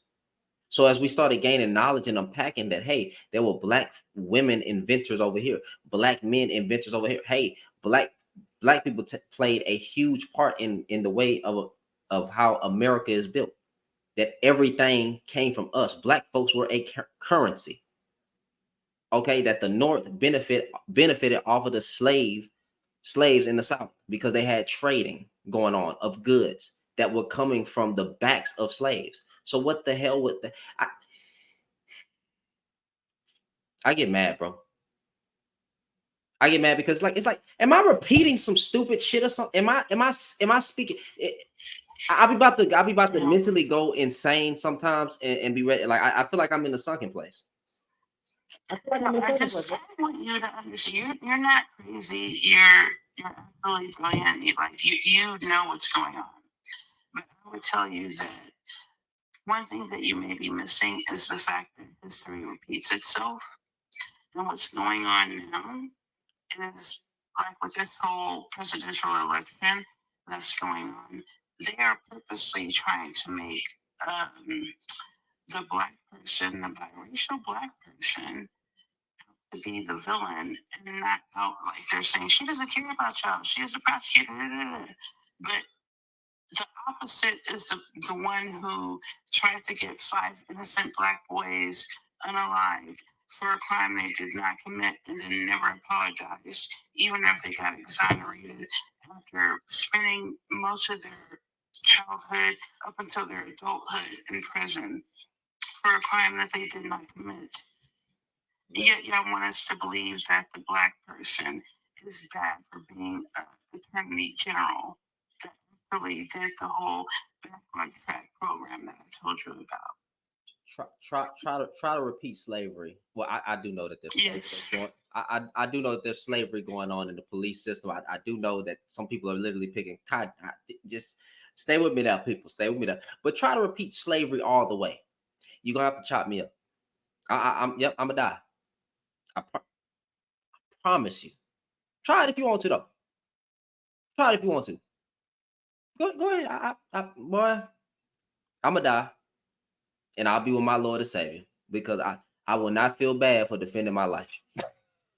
Go ahead, Nathan. That makes you very, very much like your ancestors before you. People seem to have a narrative as far as black people in this country are concerned that our ancestors were extremely passive or didn't fight or broken or browbeaten or bug broken to the extent that they wouldn't move and whatnot. There were over 200 rebellions and insurrections before the Civil War happened. Fuck out of here.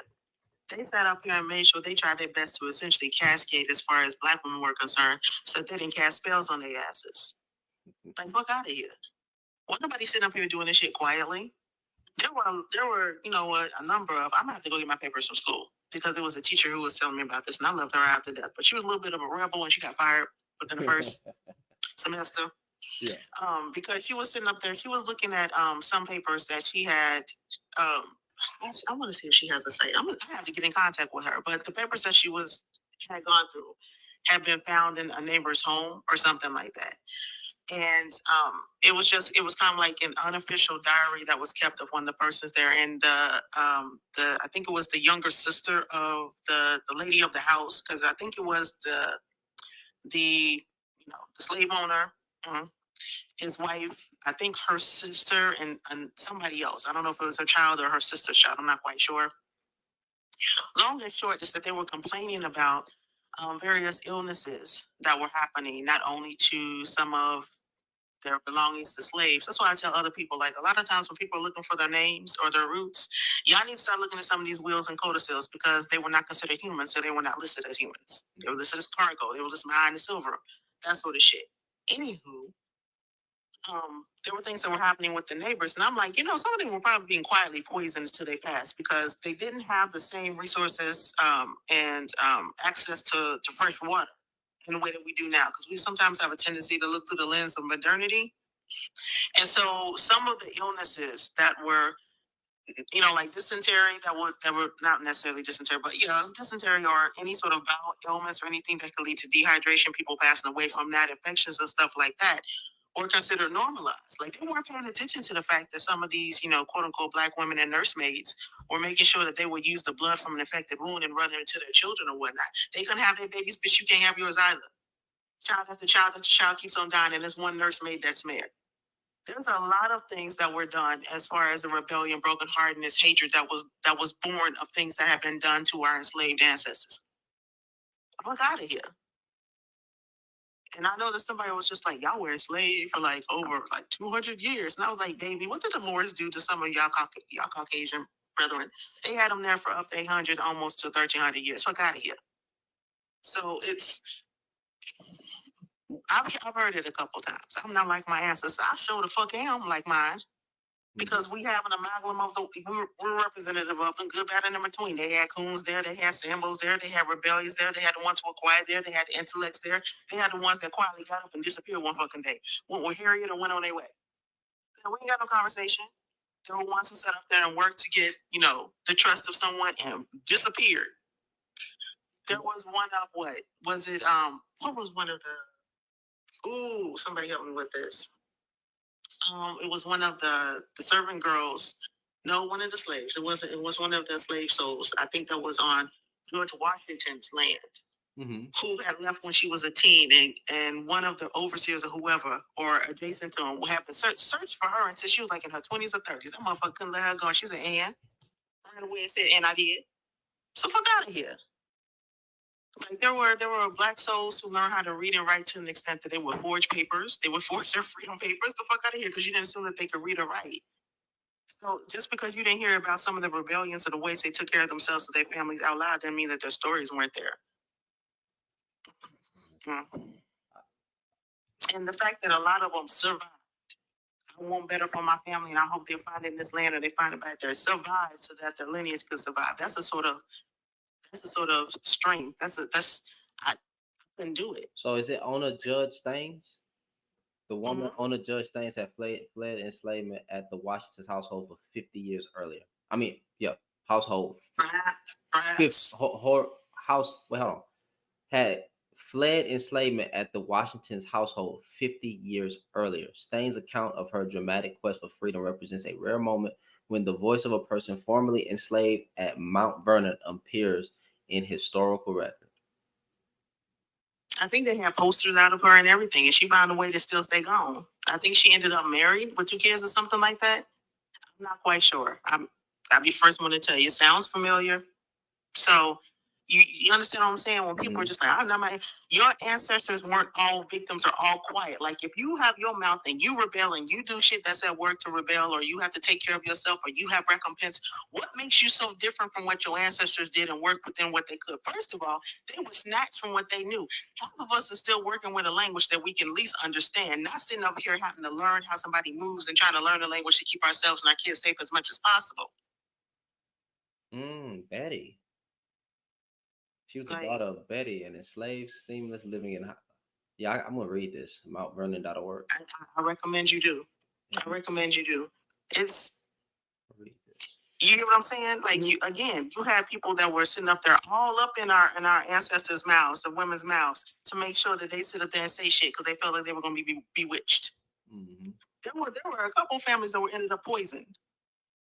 Just slowly. It takes some time, and it was kind of like, oh, you sold my child. What makes you think yours is going to live into adulthood?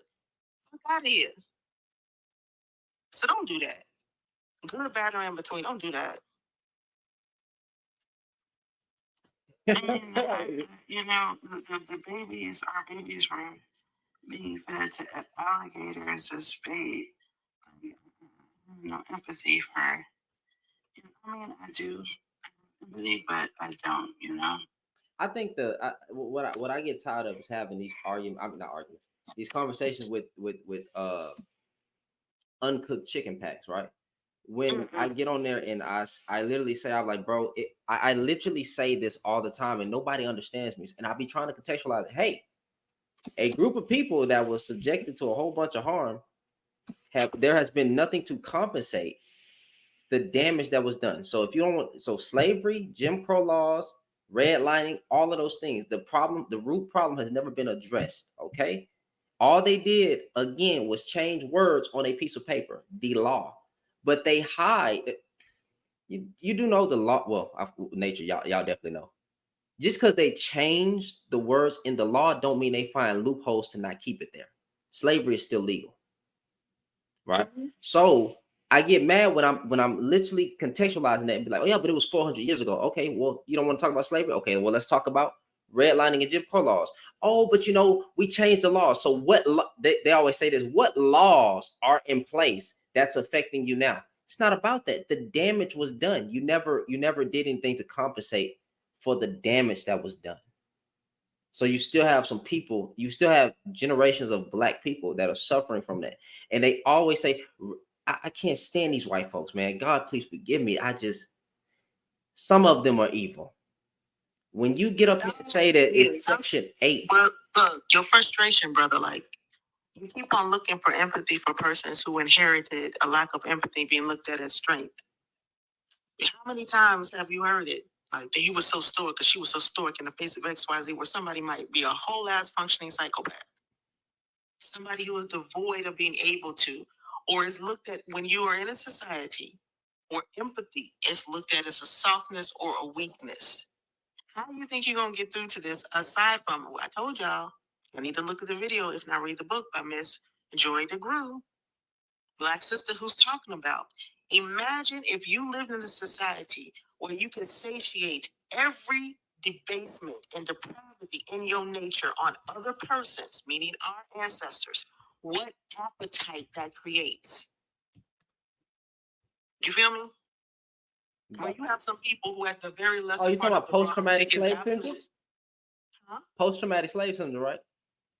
Yeah. And that's what had me hooked. I'm gonna go back and look at it again because it had me sitting there. I had my head in my hands like Jesus, just like, and it wasn't, and she didn't orate it in a manner of sympathy for it. Just imagine. And I was just like, could I imagine having unfettered access to another soul to do whatever I wanted and pass it? And not only I lived in it, my child or children lived in it, and their children and their children lived in it, and their children and their children lived in it. And for the ones who didn't live in it, they benefited from it.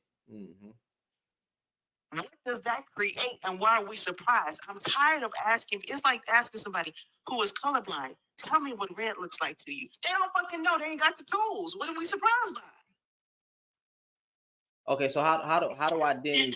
Well, how do I? Well, how do I contextualize that? Because what about John Brown? I know that's like pulling like a needle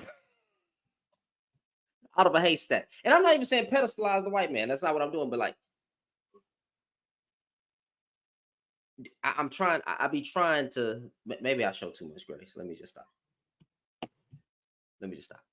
Because John Brown, you know what I'm saying? Like, there's people that believe that he was literally the whole reason behind the Civil War. So like, I be trying not to throw all these people under the bus, but then sometimes in these conversations, I'd be like, well, shit, all of y'all are trash because I don't see no more John Browns. I don't see those. Not saying pedestalize the white man, but I do think when you see one that tried to do something that was literally going around unaliving slave masters because they wouldn't release it. Yeah, I think that should be somewhat applauded. Somewhat.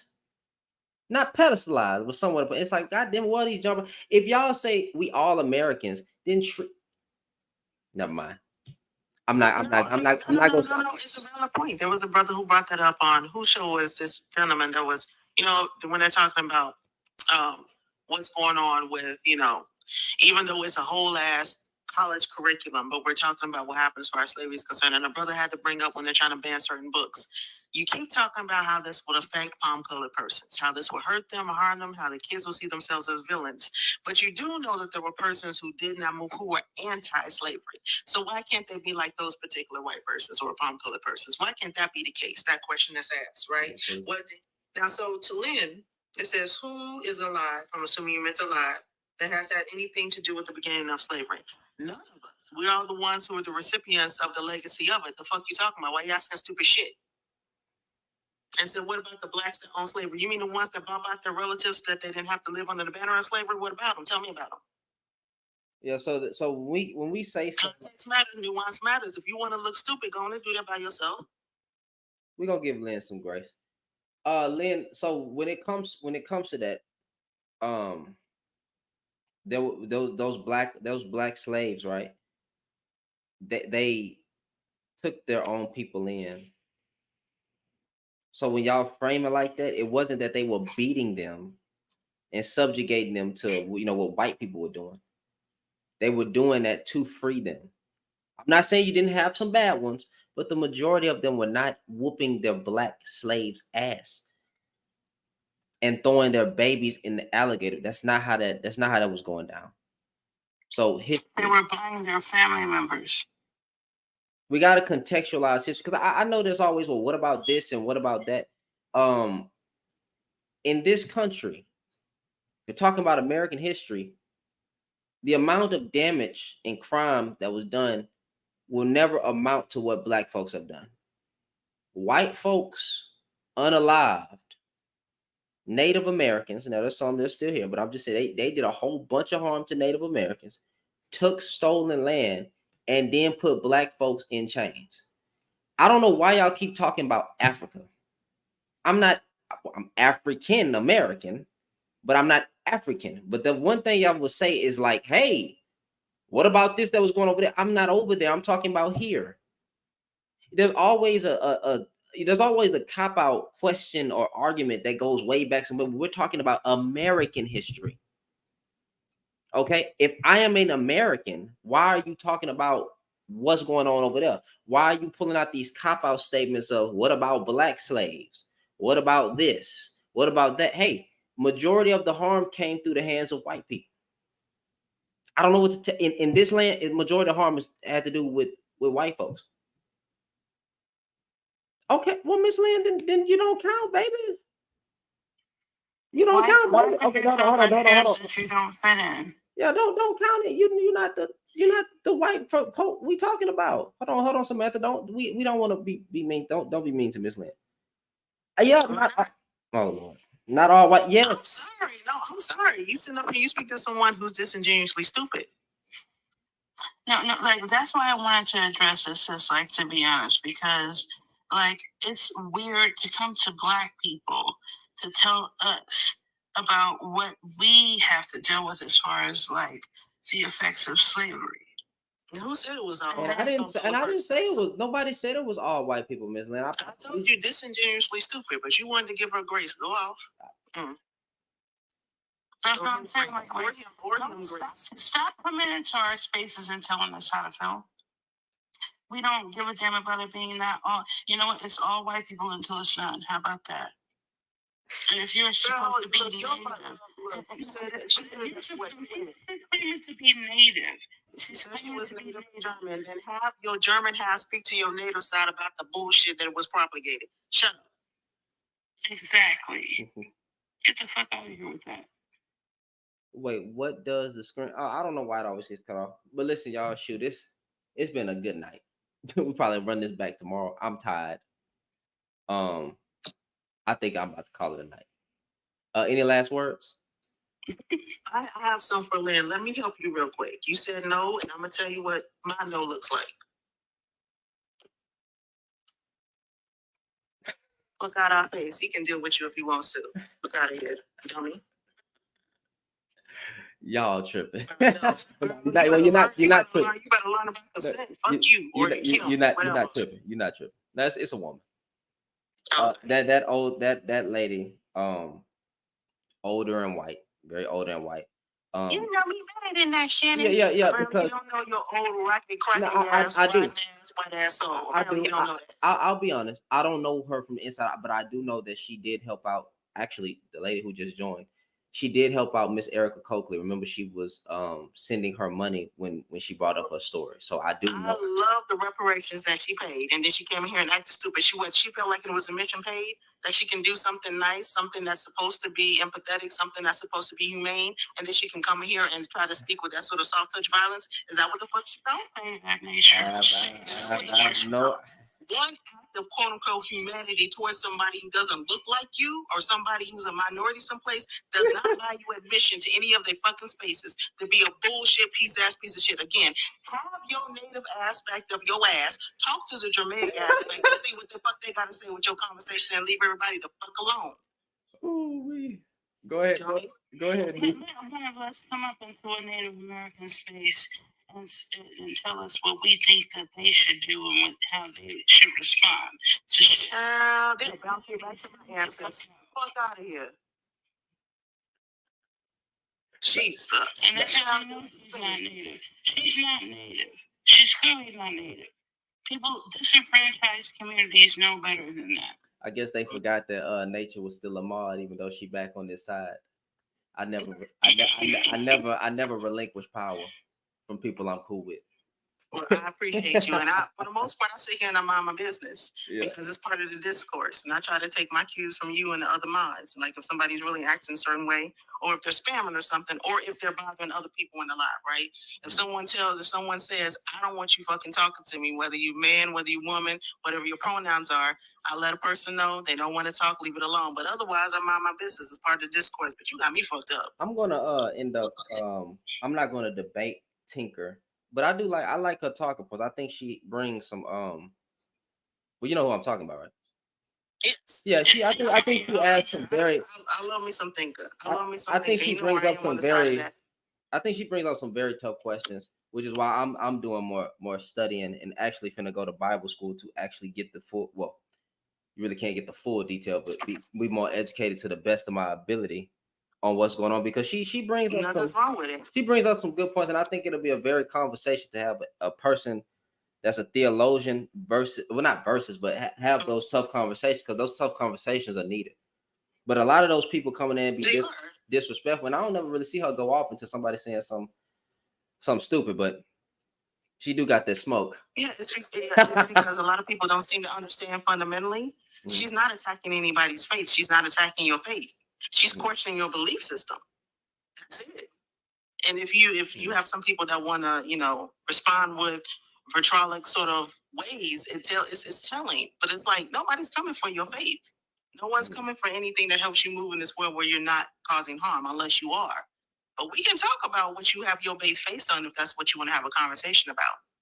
So yeah, I'll be seeing her little lies. I don't necessarily get mad at it because like you know what I'm saying, like question like why would a person serve a God that advocated for the murder of men, women, and children? I'd be like, cool. I think we could answer that contextually. We could speak about it, and then we can have a conversation about it. If I am the creator, if I am the creator of life, do I have the right to take it? I think there's very balanced ways to answer that question. And then not only that, hey, did I give them a warning and tell them that this was going to happen if they didn't stop doing this? I think it's a nuance there. Like if you absolutely fashion like if you were outside of what it takes as far as creating a life between a man and a woman, whatever your pronouns, however it's done. I ain't gonna get into that. I'm too tired. And I'm being respectful. You feel me? Yeah, you good. Because a lot of shit is on the spectrum. So welcome to the 21st century, the world in which you thought it was, or as it's always been. That being said, if you were a creator, right? If you were the ones who fashioned what a leaf looked like, what a rainbow would look like, you're the one that balanced the gases. You introduced a certain amount of oxygen after the dinosaurs. You did all this, right? So you're dealing with what we as human beings would articulate as an intelligence that is far beyond us, right? We have the imperfections that we have here. We already don't have the tools unless you create us differently to interact and infer and interpret what you're saying with accuracy.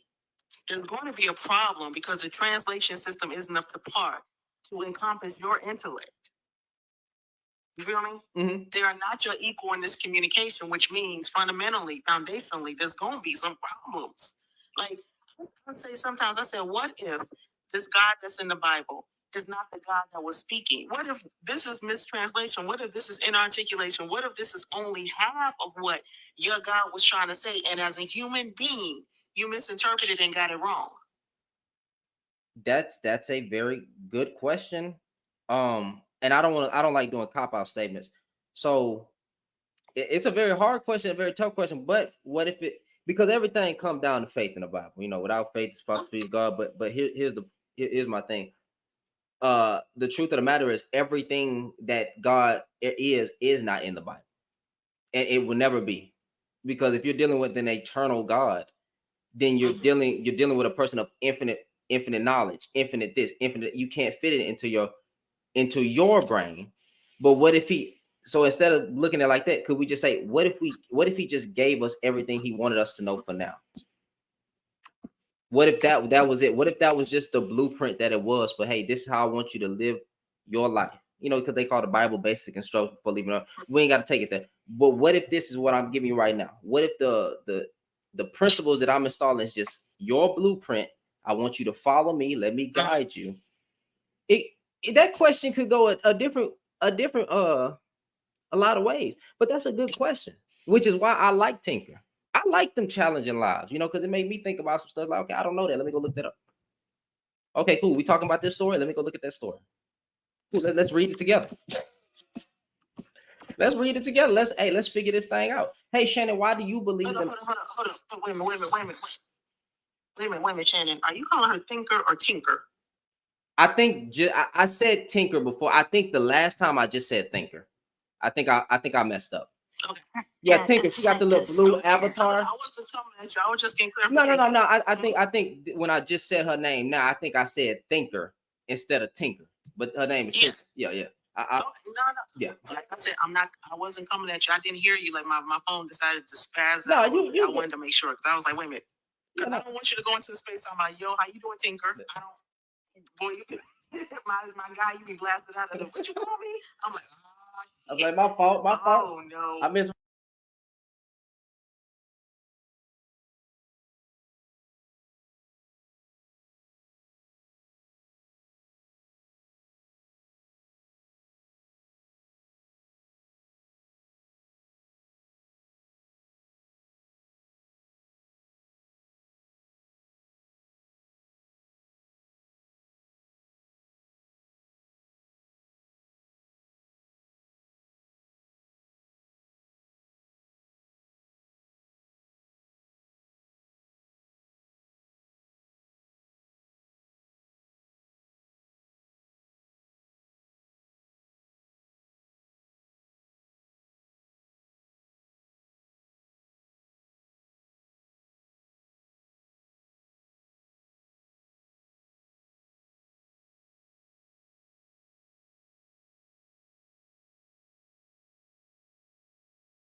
That sounded dumb with the way you asked it or whatever. And then you get the sites, the EDUs, right? The .org. So you'd have the .coms that have been established for, a decade or plus. It take you to some reputable sources, and then you can infer from other things, forums and things like that. Mm. I was asking a question about. I was asking about the sort of the force generated. Let me see. What is equal to the force generated through childbirth, right? And it's actually comes out to be 50 to 100 pounds per pressure, by the way, just to let y'all know, with the force of and the delivery. But anyway. That's the force that's coming out of woman? Yes, with childbirth. Y'all keep that shit. Look, I had another question. A friend of mine, I don't know if she's gonna ask it on her live or whatnot, but I had a question at one point in time because there was a gentleman who spoke about that. Like, I'm not, I'm not saying that men are better, but I'm saying we are stronger, so we are more useful. We're bigger, stronger, our muscles, this, and the other. I was like, so you're bigger and you're stronger, right? And he's like, yeah. And I'm like, generally speaking, a man's skin can be up to 25% thicker than women's, especially depending on the climate and basically, dealing with the external, right? He's like, yeah. And I was like, so your sternum is also a little bit bigger than ours, right? He's like, yeah. And I said, well, how come your guy didn't make you the whole babies then? Because according to you, you built for it. You're stronger. You have a stronger frame. You have more musculature. You would be more apt to protect the fetus than us because you are bigger and stronger. So why weren't you created to hold the womb, the uterus, and the child as opposed to us if we're so much weaker? Hey, man, that's y'all shit, man. Y'all strong, man. Y'all some strong, independent woman right there. Shit, I don't shade. You can handle that. Handle that, baby. But on top of it, they do the little stimulation devices and act like they to pass out and act like they so hurt. And this is stimulation. Wait. Women have a higher pain tolerance. So I don't know, like who what are they saying stronger in though? Stronger in what? Look, might, a lot of times might is right. And that's essentially, I guess, the harm that we cause externally. Like a lot of us are not, we are smaller in frame, generally or stereotypically speaking, right? Statistically speaking, most of us women are smaller in frame, right? We're smaller in frame, height differential, the not only the length, but the weight of our bones. As far as what is that? Was it prolactin that's produced during the time of bonding with children versus during the time of coitus, that sort of shit. And so I'm just like, if we're going to think about the bigger, stronger ones who are supposed to be hardier, who are supposed to be able to build things, but also take more damage because of their physicality and their musculature, it would make more sense to put a bundle of gentleness in your bodies instead of ours if we're supposed to be so weak and holding it. Don't say that. Come on now, Shannon. What? I think you would look beautiful with child. Oh, what? I didn't. Yeah, what? Listen, hey, listen. I got all the praises for y'all. Listen. I ain't doing no daddy makeover. None of it. Y'all can keep it, bro. Keep it. And then I feel women go through so much because sometimes they had it. Like when they get a C-section, they got this sag. They start thinking that they're not as beautiful. Now, you beautiful, Val. You are beautiful. You can keep that shit. Well, I appreciate the fact that that ain't shit you want to deal with. And look, people trip me out with that. You know what? If you get a C-section, if you get a cesarean, you cheating. They cut the organs, rearrange, and take shit out, my girl, my guys. I've been surprised. I had a friend, long back, more of an acquaintance, but she wanted me to be there for her. Her mother couldn't make it in time. They had a little discrepancy, but whatever. They had a little issue to be there for her when she ended up having a cesarean. When I tell you, I've never fainted in my life, but I tell you, I blinked out one moment and woke up the next. They pulled out an organ. I said, what's that? And we're like, we have to make room. I tell you, like I said, I blinked and I was on the floor and they had to help me back up. I don't know. Ain't no way. Man. Ain't no way. You could be sitting there and smelling your flesh being cauterized as they're doing that in the surgery. Conscious while they cut you open, crack you open, maybe had to move as far as part of your rib is concerned and take out some organs for that child. You know what? I just it's not, his organs are going to be switched up. That's what happens during pregnancy. I can only imagine a pee hole, a pee hole, a baby coming out there. I would die. Well, you know what? If you ever want to get an idea of what that would be like for me, if y'all were built that way, no. Just in case you ever curious, you just like, you know what? I just want to know. Go look and see what it looks like when female hyenas birth children, because they essentially have like their clit is almost like it moves in a fashion of a phallus, like it can get erect. but that's also where they have their children. Don't look at me like that. I'm not looking at you. I'm looking down. I'm looking down. I'm scared. That baby drawing in your belly gonna be pressing on I your wish I would be behind the computer screen like this. There.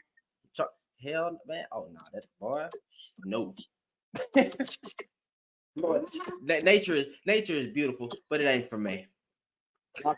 Y'all can have that. That makes you wiser than the most. Hey man, listen, stop getting these women pregnant, y'all. Use a condom, man. Hey, y'all hurting these women out here, man. You hurt. Y'all hurt these women. No, but seriously, like I just find it, when people have these arguments about women and giving birth, whether you believe in abortion or not, bro. Y'all, I mean, can you get educated on that shit, bro? Because I don't think you want your pee-pee hole spread it from wall to wall, like Chris Brown said on that song. I don't think y'all want that. That's hurtful, man. And then she go through all that, and you niggas still leave your child behind. Ain't that some shit? I'm sorry, I couldn't help myself. But no, seriously, And then in this system too, under America, bro. Oh no, I couldn't do it, bro. Yeah, women have a higher pain, so y'all can have that, man. God knew what he was doing. He knew we was weak. Fuck that, man.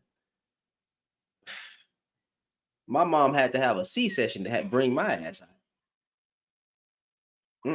Oh, that's another thing. Yeah, it has to be split open and all that. It's a lot. I said that's another thing. C-sections, when you have to be, split open. Bro, that's so sad, bro. And then the women that go through that, man, they stomachs never they get to thinking that they ugly because they stomach sometimes don't look the same, or they got to go through extensive surgery to mommy makeovers, I guess they call it. I guess that's part of it, but it's fucked up. Would you like someone else to come up now, or are you ending the live? What's happening? No, we finna end the live, but we kept it going. We started laughing. Nah, but we finna end it, y'all. Hey man, y'all have a good night. Appreciate your nature for coming up. Appreciate you. Appreciate all of y'all. Appreciate the conversation. Over Thank you, Miss Cece. Rapunzel's over there. Love you, Shannon. Love you, Rapunzel. All my favorite people up here. Love you. That's what I'm talking about. Hopefully we'll see you again, Miss Hendricks. Yes. Oh yeah, you come up tomorrow, Miss Hendricks. I appreciate y'all. All right, good night. Appreciate you. Good night. Oh Lord. Hey man, good night, y'all. A lot of men didn't want to come up today and address this. But good night, Ken. I appreciate y'all for joining the conversation. Stay with the conversation. I ain't gonna lie. I think I accidentally lied. I'm not gonna be live tomorrow. I might drop a video, but I'm not gonna be live tomorrow. But we'll see y'all. Thank you.